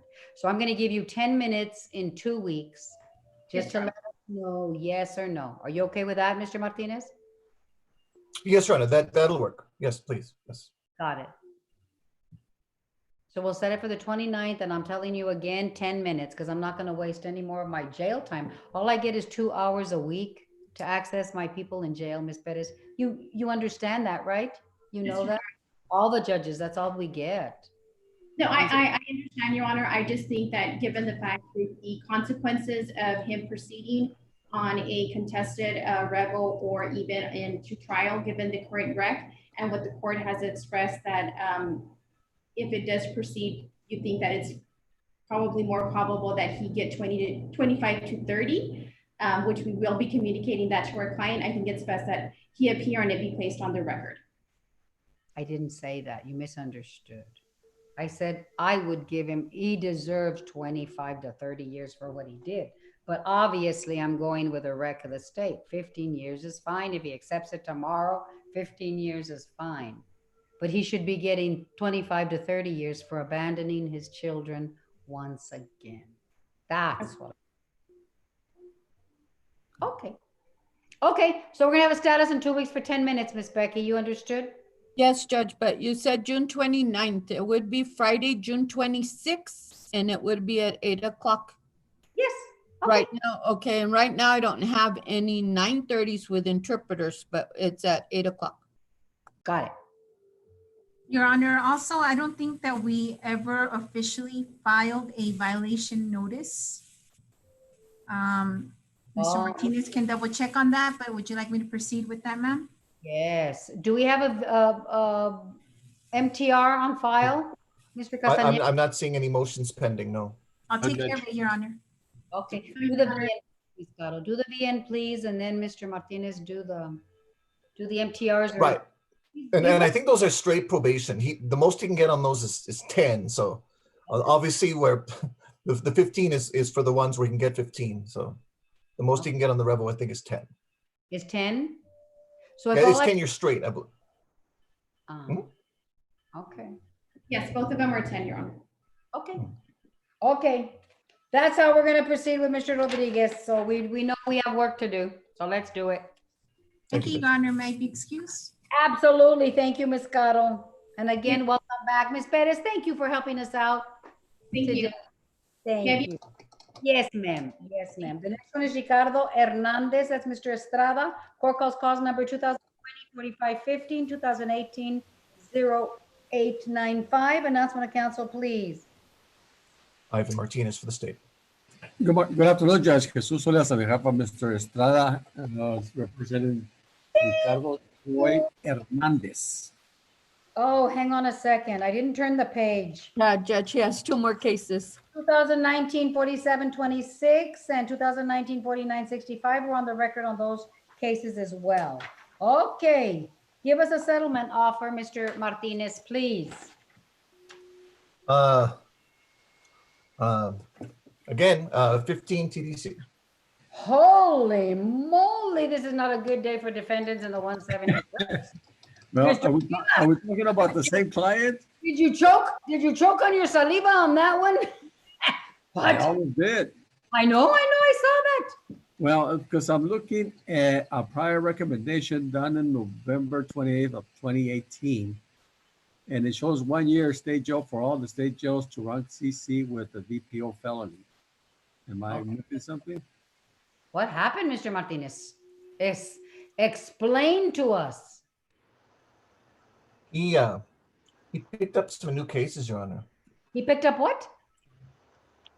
Well, I showed. Okay, let me. I apologize. Let me look real fast, Your Honor. I computer is a little bit slow. Let me. But he's right. That is what it says in one of the cases. But. No, go ahead.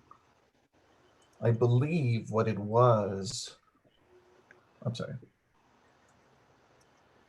Was that during the time when they made the recommendation to now, he's picked up some new cases. Well, according to, he's been in jail since 8/21 of 2019. I'm looking that up now, Your Honor. Was this Ricardo Hernandez, Mr. Salazar, Miss Becky? Was this Ricardo Hernandez that sent us a picture of his hospital bracelet?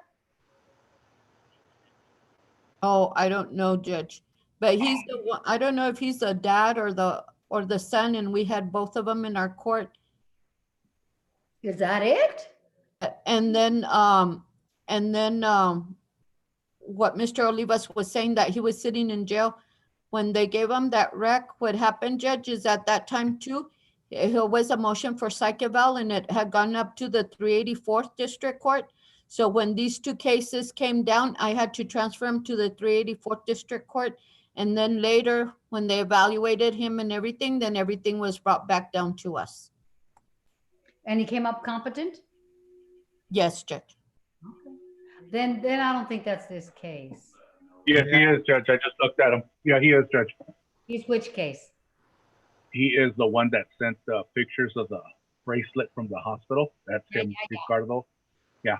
I remembered. Boy, do I have a great memory. Yeah, and I thought they were all fake and phony. And he was playing games, and we tried to get him into court, and he wouldn't come in. Yeah. Okay. So yeah, that's what happened, Your Honor. I made these recommendations about the state jails in August of 2018, I believe. And that was then it's alleged that the defendant picked up 2 new offenses in, let's see here, 2019. August of 2019. Okay. Thus, the changing of the rec. Okay, Mr. Olivas, there's the explanation. Okay, well, this is Mr. Estrada's case, and I'm just getting up to speed on all the cases. Right. Judge, that being the case, can I get another status here in about 45 days? Give me a chance to look this case over, talk to Mr. Martinez, my client. Absolutely. Without any details, is Mr. Estrada doing better? He's better, yes. He's. Okay. You give him our best, please. I Prayers. will, thank you for asking. Okay, we're going to get another 45 days for a settlement conference on this case. Thank you, These Judge. cases. Thank you, Mr. Olivas. Anything else, sir? No, ma'am, I be excused. Yes, Mr. Martinez. Anything else, sir? No, Your Honor. Thank you, Mr. Olivas. Have a great day. The You next too. one is Genesis Raimundo. That's Mr. Hoffman. Is Mr. Hoffman here? I don't think I have not seen Mr. Huffman. Me neither. We'll go to the next one, which is James Warren with Jeff Rasso. I haven't seen Rasso either. I mean, Jeff Rago. Rago? He's there. There Mr. you Rago's there. Mr. Jeff's iPad is Mr. Rago. At this time, court, at this time, court calls cause number 2019-3355, the state of Texas versus James Warren. Announcement of council, please. Ivan Martinez for the state.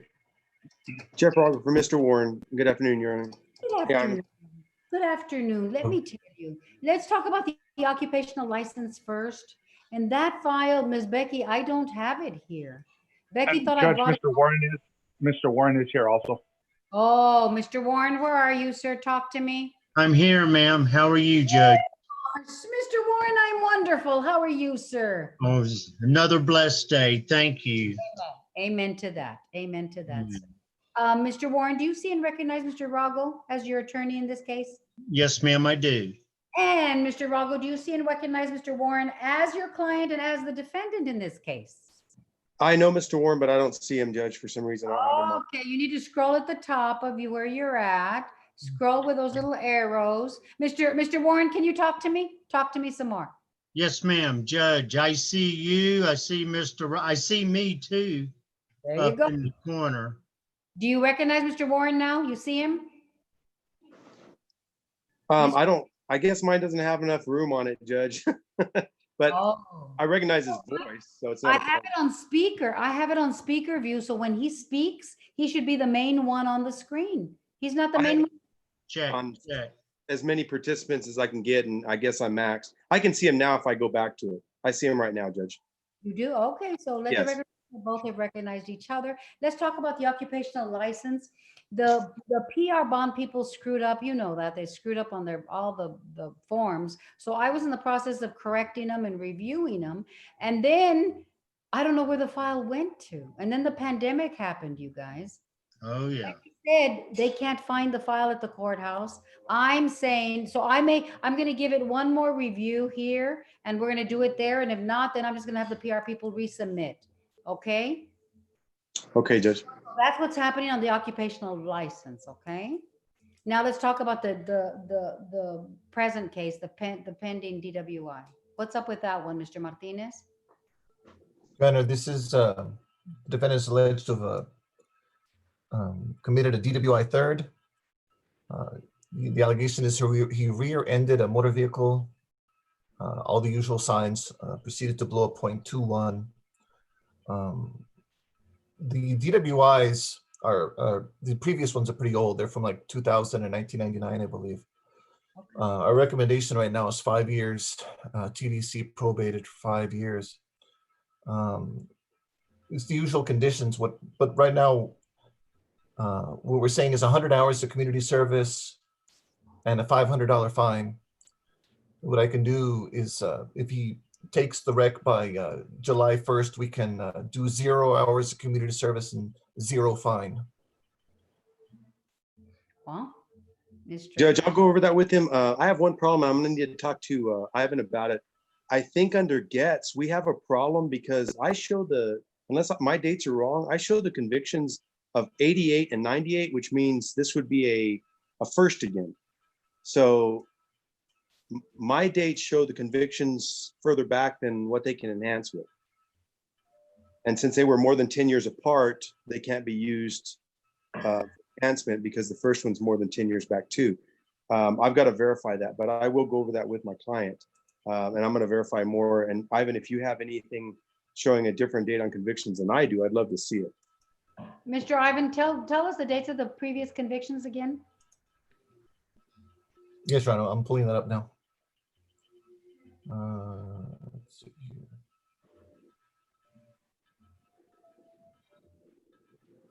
It's a little bit slow. I know, you have slow internet today. Yes. Mr. Nunez's Goodness. internet is contagious. Yours is bad now. Judge, I didn't get the rec to write it down. It was 5 years probation, 5 years TDC, 5 years straight probation. Okay, thank you. 100 hours community Right. service, $500 fine. Yeah, But that I got. I just didn't get the years. But if he takes it by It's- July 1st, it's 0 fine, 0 community service. Judge, it's a little bit slow, but I think Mr. Echo's right.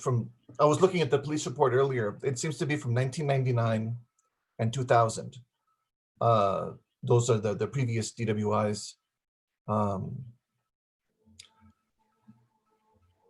I don't think that that's correct about as far as the DWIs, that there's there has to be a 10-year window. I think just any previous DWIs, but I'll look into it, certainly. You know, And to help you out, Ivan, if you look under the gets, there's an appendix in the gets case. And it's E that I'm looking at, unless my dates are wrong on the conviction, but that'll help you out.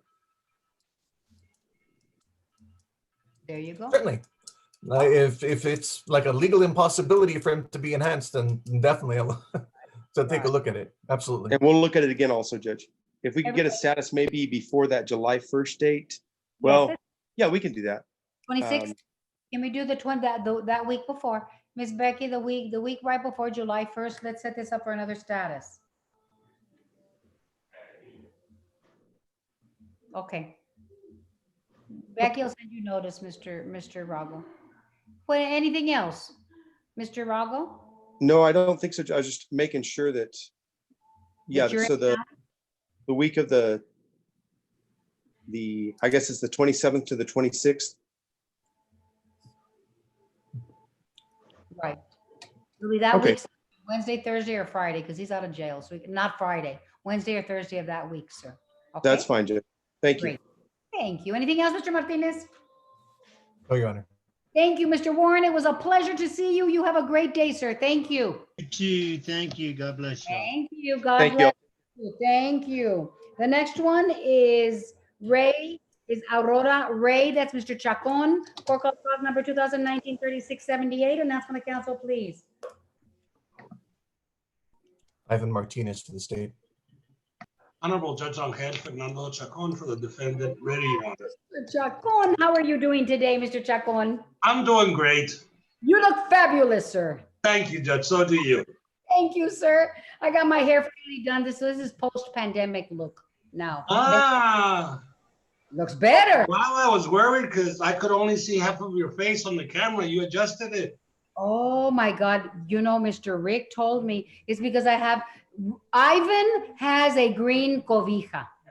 Yeah. I have a white cobija underneath me because this chair is too low. So I guess I was smashing the cobija.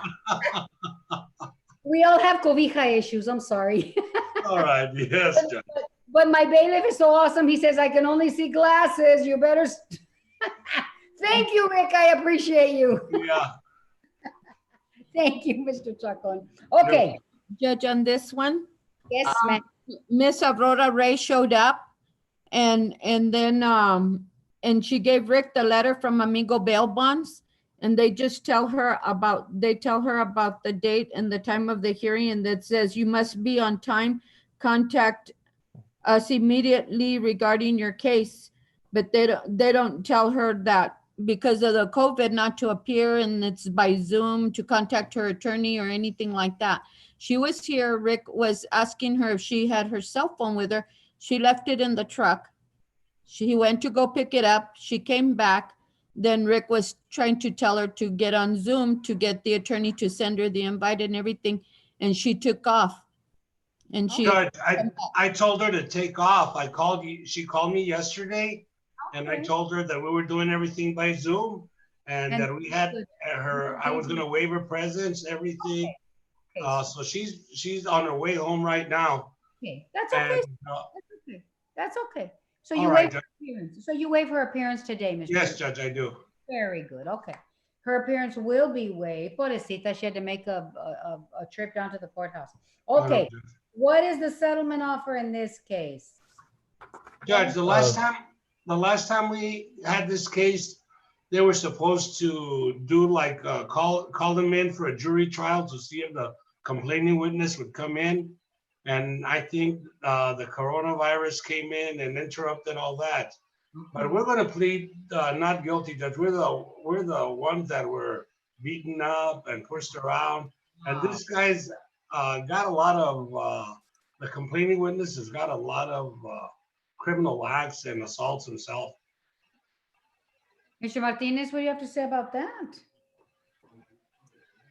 I've submitted to defense counsel, or we've submitted the notice of potential mitigating, all that stuff. So yes, we are very aware of the complaining witness's past criminal history. Okay. So what I'm prepared to offer, this case is third degree, but I could recommend time served in jail on the lesser of assault, family violence misdemeanor. I'll consult with my client, but I don't think she wants to take anything. She's pretty upset of getting beat up and then him calling the cops on her and her going to jail for it. I don't think she's gonna go for it. You don't think so? Okay. Okay, but a time served misdemeanor sounds pretty good, Mr. Chacon, if, I know it does, but get slapped around and then taken to jail and then plead guilty, she won't go for it. Well, it's a good deal if you're guilty, right? Is what you're gonna say. If you're guilty. Yeah, It's yeah. a if you're good guilty, deal. It's a good deal. Okay. Okay. So if, The allegation is Ivan, relevant. so then just so I can get it straight for her, what's the rec again? Mr. Assault, family Martinez? violence, she has 1 day in jail. So just credit for time served. 1 day in jail. How about just a regular assault? No, it's got to be family violence. No, okay, well, I don't like those family violence cases. Yeah. Especially Was when this? they're not right. I don't either, Mr. Chacon. Was this a family member or a boyfriend or who was it? Boyfriend. Would you have a chick beating up a guy? The Well, guy's she admits it. The guy's like 10 times taller than him. She's a little lady. My God, this is ridiculous. Can you imagine? Oh my God. I guess no son hombres. Porque se están quejando. Oh my God. How could this happen? Vergüenza. Mr. Martinez. The allegation is, Your Honor, she admits assaulting. No, she admits defending herself. Is there a slap on the face? Are there pictures, first of all, of this complaining witness beaten up? Yeah, he had fallen The drunk. officer saw visible injuries. Yeah, he had fallen on his face previously because he was drunk, and there was witnesses to that. Okay. Are these people still together, Mr. Chacon? No. Good. Good. That's one good thing out of this case. Mr. Martinez? He has scratches on his chest and on his face Okay. and on his forehead. Yes. So there are visible injuries. There's visible. Ivan, do you take these guys that complain about, that are big guys complaining about little women seriously? I don't think a jury would, but go for it, baby. Mr. I think, justice, even for men, women, I think if you're assaulted, you need to be held accountable. Okay, Mr. Chacon is raising the issue of self-defense. What does her mugshot look like? Was she arrested on the same day, Mr. Chacon? Yes. So what does her mugshot look like? Does she have visible injuries? I think she was pushed around, and then that's where. I'm not, she looks fine to me. I mean, Come what on. I can do is I can request the jail records to see if she complained of any injuries to the jail doctor, but Okay. Mr. Sam, Yes, Judge. can you send me her mugshot? Already did. You know me. You know me. Did you email me or text? It was a text message. I haven't gotten it yet. There it is. I just got it.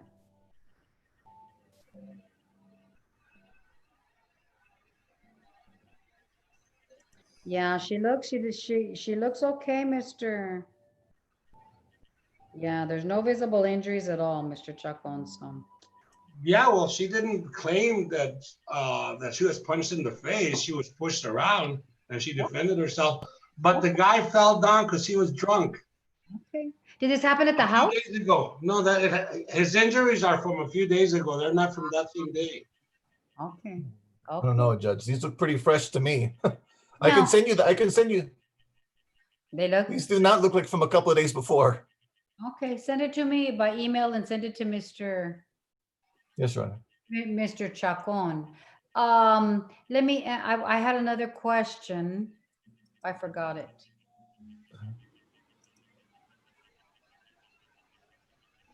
Let's see what it looks like. Yes, ma'am. I'm Yeah, I have a attempting to send it now. 1 second. No, that's what I was going to ask. Mr. Chacon, at the very beginning, when you started telling me about the history of this case, you told me that it was set for a Wednesday trial. Did I understand that correctly?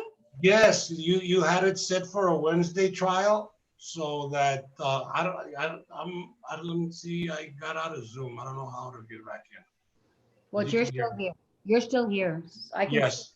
So anyway, yeah, it was set like for a Wednesday for a Wednesday trial. For a trial, but it wasn't going to go. It was going to see if the guy showed up. Okay. Can we do that again, mister? Rather than talk about time and bruises or no bruises, rather than that, can we do a Wednesday trial and hopefully dispose of this case? Mr. Martinez? Well, just like I said, it's the state's position that we can prove the case without the assistance of the complaining witness. That the defendant admits to the officers that she assaulted him. That's not what it says, but anyway. Okay, why did we agree to a Wednesday trial setting, or is Mr. Chacon wrong there? I don't. Mr. Sam, did we set this for a Wednesday trial on the court docket? Jacket?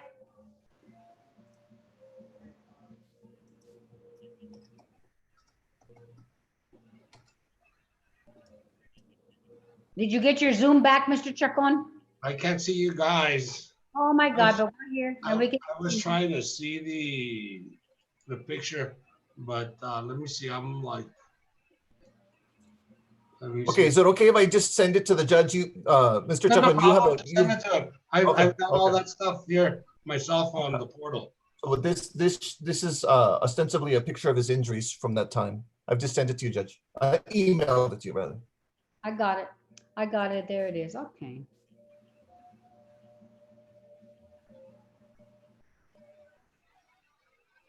Can you guys see me? You want me to tell you something, Mr. Martinez? I'm sorry to differ with you. It does not look fresh. They look dried. I told you so. Look at the ones, especially down by the first wrinkle above the eyebrow. That's dried. And there's some that are already dried. The ones on the top by the hairline. This is not a fresh wound, Mr. Martinez, in any way, shape, or form. Is that a fresh wound?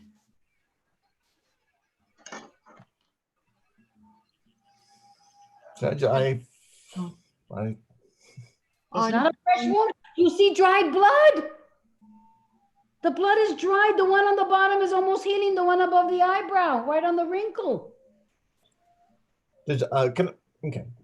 It looks to me like the little patches of dry blood, but it looks to me like if he were to wash his face, then that blood would go away. You know what I'm saying? Like it's not I just. agree, but it's starting to scab.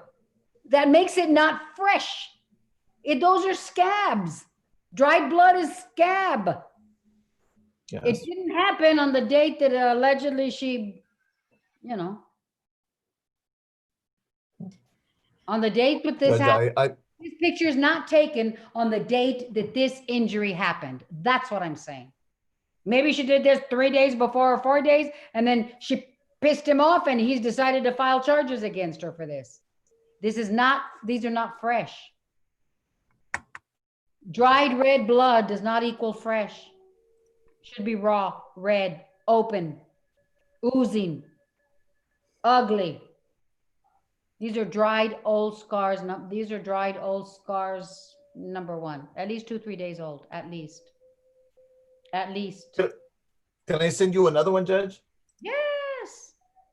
I don't mean to beat a dead horse here, but I think that this looks not like an old scratch. Judge, you showed me in Judge, this. Judge, we lost Mr. Chacon. He's not on. Oh, Mr. Chacon, hang on. Okay, he needs to get back on.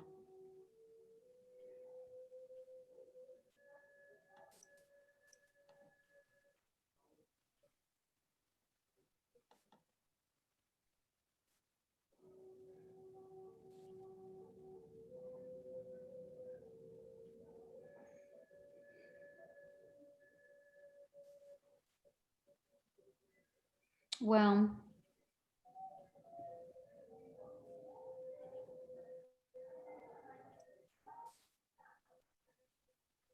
yeah, I don't think, well, let's wait till Mr. Chacon gets back on. Is he on? Mr. Rick? No. Okay. We'll wait till Mr. Chacon gets on. We'll move on to the next case. The next one is Andres Alvarez, Ruben Ortiz. He's not on. The next one is Jesus Orozco, Mr. Joe Vasquez. Mr. Vasquez is on. I let him on, right? Yes, there he is. Yes, Mr. Vasquez is here. Yes. At this time, court calls number 2018-5256 and 2019-4789. Announcement of council, Jesus Orozco. Isaac Gutierrez for the state of Texas, and the state is ready. And Joseph Vasquez representing Mr. Orozco, and we're ready. Mr. Gutierrez, where have you been, sir? Oh, Your Honor, I was covering the docket in the criminal district court one earlier. Nice to have you back. No, it's been a while. You've been on my Zoom, sir. That's what I'm referring to. Okay. Okay. Mr. Vasquez, how are you today, sir? Doing well, Judge. Doing well, thank you. Good, sir. Do you waive the appearance of your defendant? I do, Judge. And we have an agreement on this case. He's going to plead to 10 years probation, and I have the plea papers, and I'll have him Monday. Beautiful. Now, is he in custody or is he in jail? He's in jail. Good. Tell Ms. Becky to set it up as soon as we can. Okay. Okay, excellent. Anything else? That's all I have, Your Honor. Anything else, Mr. Gutierrez? That's it from the state, Your Honor. Thank you. This is a great news. Thank you so much. You may be excused. Have a great day. You too. Okay, is Mr. Chacon back yet? No. Okay, let me go back. Who did I miss? I started on page 3. Judge, Yes. I have Mr. Chacon on the phone. He's trying to get back on, okay? Okay.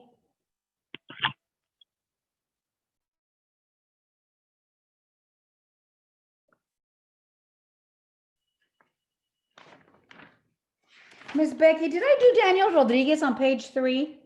I don't think I did I? He doesn't have an attorney. No, Judge, that's a Phoenix Project guy. Lucinda Guerra was his PO, I think. Yes, Judge. Why did we set it up?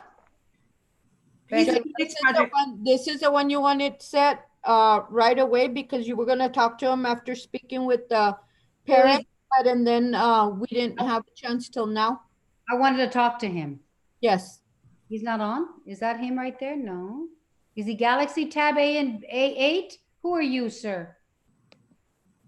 That's not Daniel Rodriguez. No, Andres be Alvarez. Okay, sir. Thank you, sir. Thank be you. under R. Noemi. Oh, that's where he's under. Okay. Let me, Judge, he's on mute. I don't have him at all. R Noemi. Yeah, he's R Noemi 814 @.com. There he is. Unmute, please, Mr. Rodriguez, Daniel Rodriguez. We don't need a record for this one. Mr. Daniel Rodriguez, can you talk to me? Yes, Your Honor. Good, sir. How are you? Good in yourself? I'm good. How's everything at home? How's your home life? It's good. Good. Was it nice to get out of jail? Yes, Your Honor. Thanks. What are you doing? I was just here waiting for the call. Good. Okay, sir. Well, what did you do today? Did you do anything earlier today, this morning? Not today, like about on the weekend I went to work with my dad. That's what I want to hear about. Tell me, what did you do? Well, you just I was picking up material and giving the trash. Wow. And so you enjoy it or you don't? Yes, it was good. I got 100 for just a day. Good for you. That's awesome money. Yeah. That's good. Okay.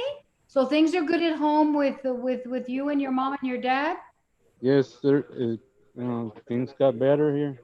Okay. I told you need to stop doing the marijuana and you need to stay on your meds. Yes, yes, Your Honor. What's up with this chick, this girlfriend that you have? I haven't found her, Your Honor. Like I contacted through Facebook, but I haven't found her. Okay. So she may be lost, she may be gone. Yeah, I think so, because she had a Facebook. And she doesn't have a Facebook anymore? Hola. Hola, señores Rodríguez, ¿cómo están? Bien, llegando el trabajo. Ah, qué bien, qué trabajador. Y luego me está platicando su hijo que lo puso a trabajar. Sí, me lo va a llevar otra vez esta semana. Qué bien, qué 3 bien. días para que se enseñe, ¿ah? Exacto, exacto. La veo, Dejé voy con mis perros. Cuídense, cuídense, gracias. Ándale, mucho gusto saludarla. Igualmente, adiós.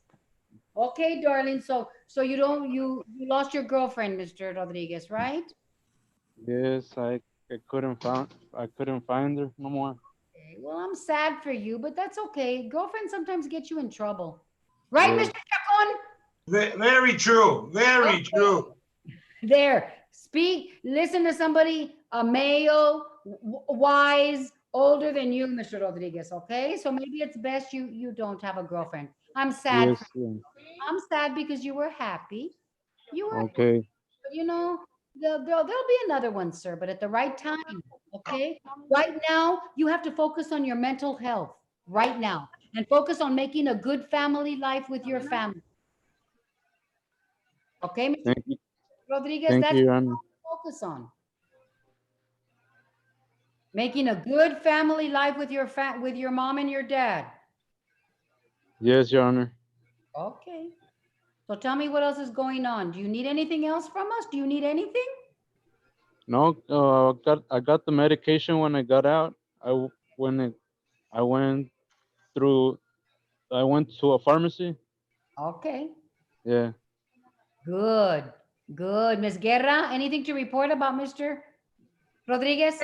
He has a follow-up appointment with the doctor on the 17th. June. Yes, and he's been notified. He's ready for it. It's going to be over the phone. There was also a male friend that was in question with his parents. He says his name is Christian, but he doesn't know the last name. So I recommended that he stay away from him, and he agrees. Okay. Your parents love you very much. Do you know that, Mr. Rodriguez? Yes, Your Honor. And they just want the best for you. You know that. Yes. And they're telling me you have bad friends. Yes, Your Honor, but I'm trying to avoid everyone. Like I haven't even told no one where I was been. Okay, good for you. Don't tell them where you are. Don't tell them you're back out of jail. Don't answer their phone calls if they call you. Don't answer their text if they text you. Yes, Your Honor. They're the ones that get you into trouble. And you know that.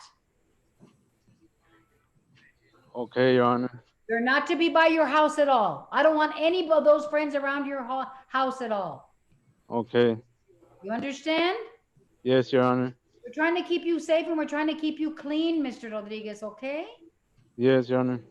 Okay. Well, what else, Miss Guerra? That's all, Judge. Okay. Okay, this is another chance. This is a new chance. Mr. Rodriguez, I want you to take advantage of it. Your daddy is putting in more effort. Your dad's going to take you to work. Your dad is going to correr those bad amistades that you have. Miss Becky, you need to mute. Becky, you need to mute. Oh, I'm sorry, Judge. I don't know. That's okay. So you need to, he's going to run off all those bad amistades that you have. Yes, Your Honor. Okay, Mr. Rodriguez. So I just want you to succeed this time Yes, Your Honor. and to take your meds. Did you remember that appointment? Yes, the 17th. Okay. Do you have a calendar or something to remind you or what? Yes, I already wrote it down. Okay. Okay. Good, sir. What else? Anything else you want to tell me? Anything else you have to say? Anything you need from us? Next week is going to be the same day for court. Miss Becky, when is it next week? Rick, hold on. Judge, I put Mr. Rodriguez instead of Wednesday. We're going to do Thursday at 9 o'clock in the morning. So I'll send out notice. That's going to be June 18th. Lucinda, so you can remind him. Yes. Mr. Rodriguez, Yes, Your Honor. you go to work with your daddy every day during the week? He's going to try to take me more days. Okay. I think we need to do this. He needs to go every day. Becky, we can set him up at 4 o'clock on a Thursday. I'll take care of him at the end of my docket. So he can go to work with his daddy if he needs to go to work. Ms. Guerra, do you agree? Yes, Judge. Right? If his daddy can take him every day, he needs to go every day. He's going to get in trouble with him at home by himself. Yes. Okay. So set it for 4 o'clock on Thursday? 4 o'clock on Thursday. Absolutely. Okay. So and then, okay. So instead of doing it on Thursday, do you want him on Wednesday at 4? Doesn't matter. Any day. Becky, that's better for us. Oh, okay. I prefer Thursday because Thursday we have a heavier docket than Wednesdays. Sometimes we're finished Wednesdays by 2 or 3. Okay. So I would prefer on Thursday because that's when I have the heaviest docket, right? Okay. So Thursdays at 4, so I'll change all the settings. Thursdays at 4. Did you understand that, Mr. Rodriguez? Thursdays at 4 o'clock. I want you to go to work with your daddy every day if your dad can take you. All right, Your Honor. And you tell that to your daddy. Is your daddy outside or is he right there next to you? He's in the shower already. Okay, good. Okay. What else, Mr. Rodriguez? Anything else? No, just that. I just wanted to know the dates. Good, sir. Yeah. I just gave you the dates. Next Thursday at 4 o'clock, I see you. Okay? Okay. Thank Thank you, sir. you. Behave. Thank you, Your Honor. No bad. Yes, Your Honor. Know that. And take your meds. Yes. Okay. Bye. And don't look for a girlfriend. Bye. Bye, Your Honor. Bye, Ms. Lucinda. We're good. Thank you. Thank you, Judge. Thank you. You may be excused. Thank you. Mr. Chacon, are you back with us? Yes, Judge, I'm back. Okay. Mr. Ivan Martinez, where are you? We're back on the record. Ms. Aurora Rey. He sent me a second picture. Mr. Martinez, I have to tell you, sir, I zoomed in on this one. Did you get the latest one? Yeah. All you sent me is 2. No, Right? there's a new one, brand new one, a third one. Okay. I'm looking at the second one. The second one has dried blood on it. Right. But it's not a scab. It's just a drop of blood that's dried, thus indicating that it's not old. It's Well, let happened me recently. tell you, look at the scratch right by the neck. That's not fresh either, red. Everything it doesn't look fresh. This should be red when it's a fresh wound. Let me see the third one. Okay. I'm not convinced, but let me tell you something else. The same thing, Mr. Chacon, this isn't consistent with him being drunk. falling Well, on he the- was drunk. He was drunk the day before when he fell, and or a couple of days before when he injured himself. But then he was, if I recall correctly, he went there and tried to get into a fight with her, and that's pushed her. And His injuries are not consistent with him falling on the floor drunk. Somebody kind of scratched him and poked him and did all that. And I think it was her. And I think my initial reaction is correct. She did this 2, 3 days, 4 days before, but he didn't decide to complain about this until she pissed him off. She didn't make him tortillas. She didn't, whatever. And so he got upset and he calls 3 days later with all this dried blood on his face. That's what I think happened in this case. Let me do a zoom. And Judge, the answer to your question was that we had it set for a Wednesday jury trial. Was it? No, we did not have it set for a Wednesday jury trial. I think we were going to set it because the last hearing that I show was a judge's conference, like the 5th when you were still here. So it's before the pandemic. I want to know what my intent was, what we discussed. So the file should say set for a Wednesday trial. That's why I want Sam to check. I didn't see if it was set for a Wednesday trial. Oh, okay. Was our intent to set it for a Wednesday trial, Mr. Castañeda? I'm looking at the file, Judge. February 26th, settlement conference, no plea, no motion to suppress, 3-5, state's motion for continuance granted. Okay, on that file anywhere, does it say set for a Wednesday trial? The hearing previous to that? No, Judge. that's what I remember, Judge, very clearly. But we didn't get to set it because of the pandemic, I think. But Okay, they were so gonna, they were gonna, I didn't write it down. well, that was what your intent that day, Judge. I submit to you. I recall perfectly. Maybe I asked for it. Mr. Martinez is saying he can do it with the pictures and he doesn't need a cooperative complaint. I'd love that jury trial. Yeah, it would be perfect. I would love to. I'd probably. Let's not go to the Wednesday trial. Mr. Martinez, these are not fresh wounds. The minute that this was done, these are not fresh wounds. Fresh wounds. I think red blood. I understand your position, Judge, but I think that those injuries, that especially that cut on his nose, that is a brand new cut on his nose, Judge. That is not days old. That just happened. As far as the droplets of blood, yeah, like I said, it's dry blood. It's true, but that indicates that it bled recently, and he hasn't had a chance to even wash his face. No, his face was washed. That's just red blood. Those are all scabs. Judge, And I would say nose could be a damn pimple. And if you scratch a scab, what'll happen? You bleed. That could be a pimple. Yeah, this is my point. Yes, Judge.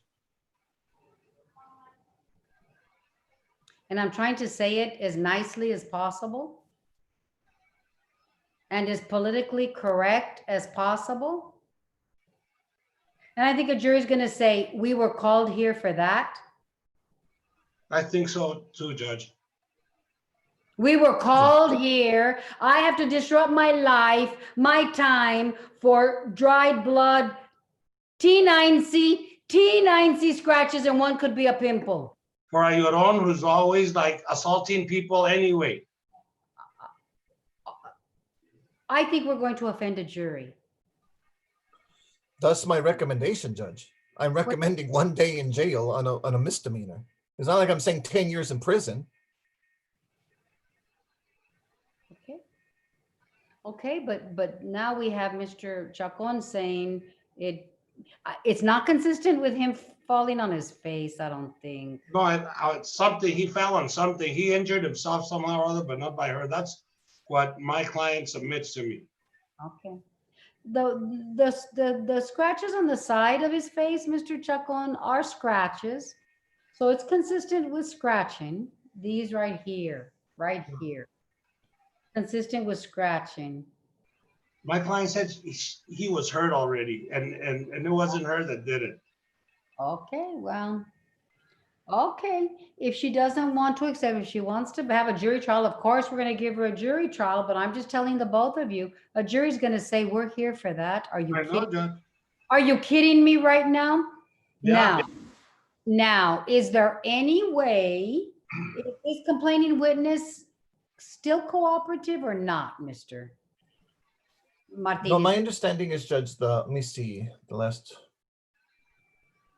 contact with him. Because I know you can do your case without him because you've got these Okay. You've got these 3-day-old. When we first spoke with him in June of 2019, he wanted to press charges. He says that he's been violent towards her in the past and that he does want to press charges. And so, yes. Now. But I have no doubt, like Mr. Chacon is saying, that he may not want to press charges now. He's going to be a no-show. Is that going to affect you or impact you at all if he says, no, I don't want her, I don't want to press charges anymore? Let's make this case. Well, Judge, I'm assuming that. I'm assuming that's the case. No, I'm giving you a hypothetical. If he says that, will that impact you in your choice and your decisions or not? No, Judge. I mean, that's why I'm recommending what I'm recommending. I mean, I'm assuming he's not going to be on board. He's going to say he fell down drunk, but that's what I'm saying is I believe that we can proceed to try and prove this case without him. Okay. I'm also a taxpayer, Judge. This is ridiculous. Spending. Well, Judge, I think he's being ridiculous. I think my recommendation is more than fair. You have a bottom end rec. You do. I'm not going to say you don't. And then he's got an innocent client that said didn't do it.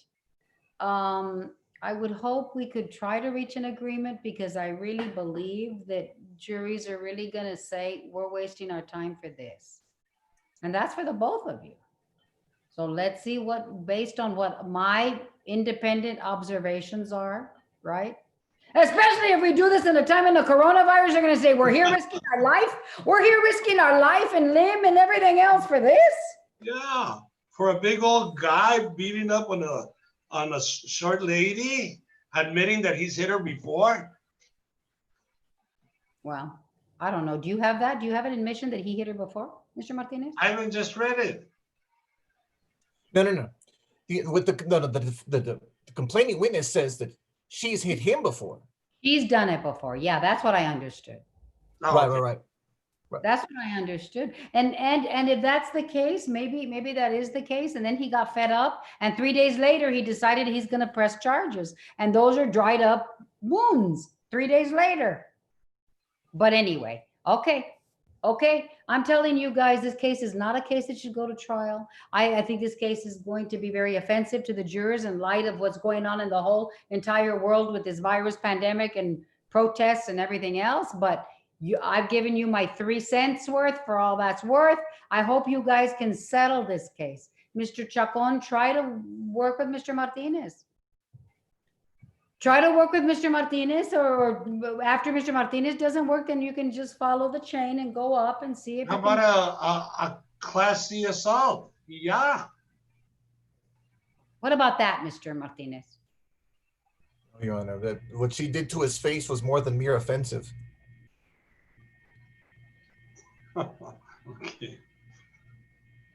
Okay. I like it because I want you to argue that to a jury. I like him. I want him in my next movie. I know. I want you to argue that, Mr. Martinez, to Judge, like I said, a jury. What is offensive is wasting 12 jurors and maybe 50 or the pandemic, and we have to deal with these injuries. That's the offensive part, as far as I'm concerned. And that's why this is a case that I really think both of you can work. You know, even Mr. Martinez, what about and I don't know if your client will accept it, but anger management classes for a dismissal. I think these kind of injuries warrant that kind of. I agree with you there, Judge. I agree with you there. Okay, anger management courses for whatever you say, and she does it equals a dismissal. Mr. Martinez, what do you think about that? Judge, I can't offer that, Judge. She has a previous assault family violence conviction. I respect that. Okay, I respect that. Okay, I'm just telling you that's probably the in light of the injuries, sir, I think it is probably more offensive. I know some scratches on a face and a male's face may offend you, but I think a jury's going to be more offended by their life being disrupted for the injuries that you are presenting. That's all I'm saying. Judge, So, I don't mean to waste the court's time or anybody's time. The world's time. Well, talk with your client. Talk some sense into him. Your client doesn't even want to prosecute. You're the one that's holding this whole thing up. I think you're holding it back too, sir. Okay, Ivan. Okay, you guys. Okay, you guys. Enough. We've tried. We've tried. Mr. Martinez, Mr. Chacon. I mean, Yes. you hit Mr. Martinez, but then you can just go up the chain, right? To different Right. people. You can do that. I'll do that. Try that. I mean, you've tried with Mr. Martinez, and we've got to respect his position and his perspective. Go up. I really think a fair resolution is some kind of counseling, anger management, family violence counseling, whatever, right? Right, Judge. I think I'll do that. That's a good piece of advice. Okay, sir. Very well. Anything else, Mr. Chacon? In this case, you want me to set it up for another settlement conference, or just put it on the trial docket and then you call me if you can get a dismissal? Or what do you want me to do, Mr. Chacon? Give me a status in a month or something, Judge. You got it. Status in 30 days. Thank you. Thank you, Judge. Thank Thank you. you, Ivan. Thank you. You Thank may you, sir. be excused. I am allowing iPhone in, Mr. What the heck did I do? I'm allowing That might be. iPhone might be Ruben Ortiz. Oh, it is. That's right. He needs to get a name. Okay. Okay, we finished with that page on page 3. Then on page 4, we finished, right? Then on page 5. Oh my God. On page 5, we're doing, Manny Parra got the continuance. We did Herrera.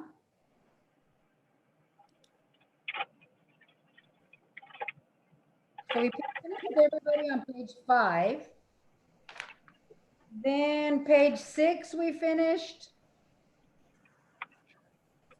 Page 7, we're doing Miss Genesis Raimundo, that's Mr. Hoffman. At this time, court calls cause number 2019-0790, Genesis Raimundo. Announcement of council, please. Ivan Martinez for the state. Rick Huffman on behalf of Ms. Raimundo. Good. And do you waive her presence, Mr. Hoffman? Yes, Judge. I tried to get a hold of her. I was not able to. I'm sorry, Judge. Okay. No I did worries. speak to her last hearing, so she has been in contact. Okay, good. This is a judges conference, settlement conference. Since we're not going to trial, so this really isn't a judges conference, but we can make this as a settlement conference. Mr. Martinez, what are we looking at?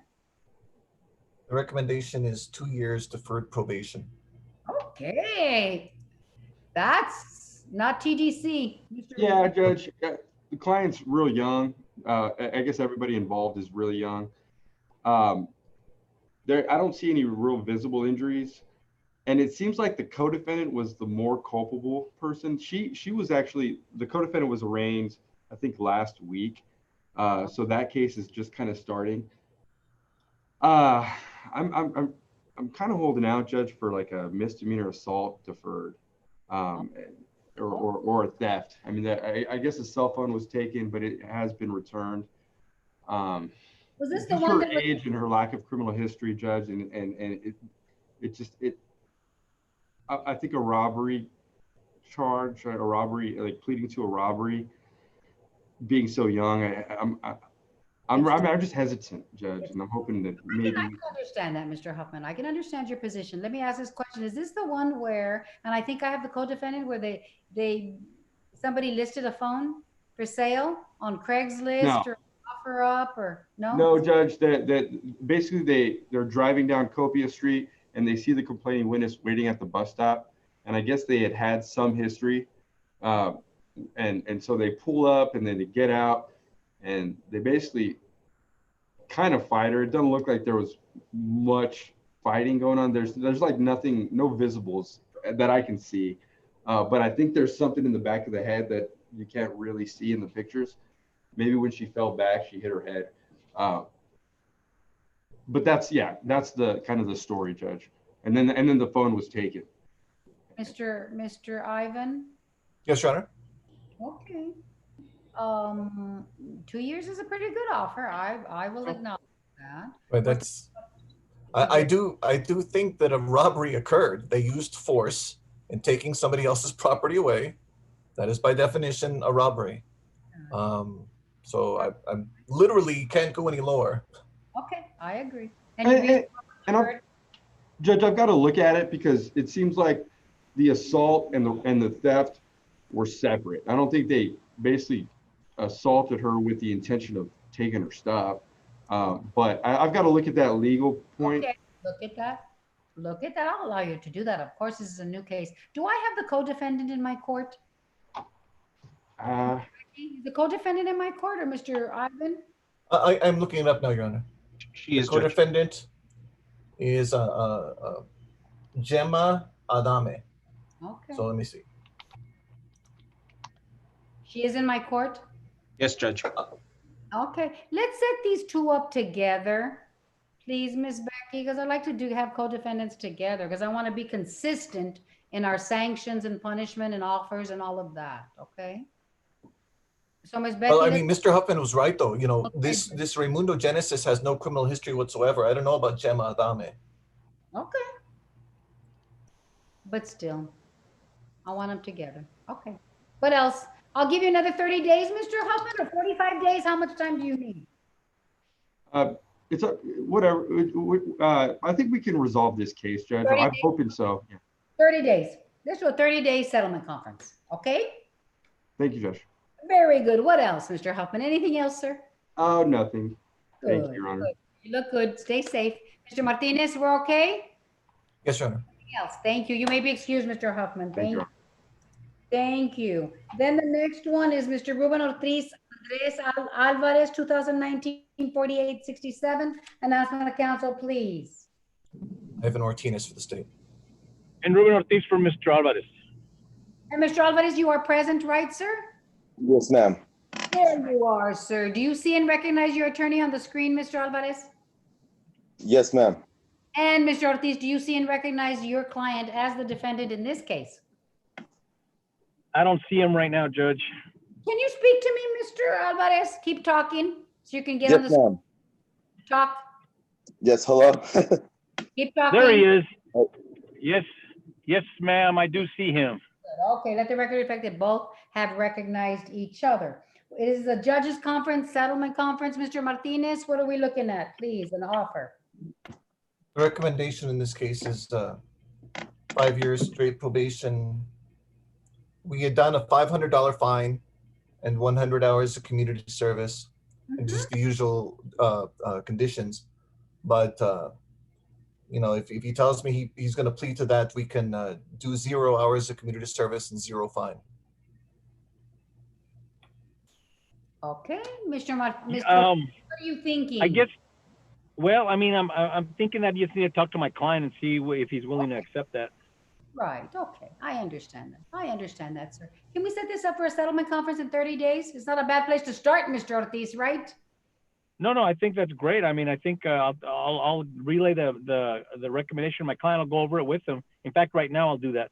Good, sir. Good. Okay, sir. Okay, we'll give you a settlement conference in 30 days, Mr. Ortiz, okay? Thank you so much, Judge. Thank you, sir. Have a great day. Anything else? You too. Thank Nothing you. further, Judge. Be safe. Pay attention to your driving. Thank you. Thank you. Mr. Alvarez, you may leave too, sir. Thank you so much for Yes, ma'am. participating. Thank you so much. Be safe out there, sir. Thank Yes, you. ma'am. Thank you. Thank you. Okay. Now, Bye-bye. I think, bye-bye, Mr. Ortiz. Okay, we're done, right? Yes, Judge. We are done. We are Done. Let me stop the recording. Let me stop the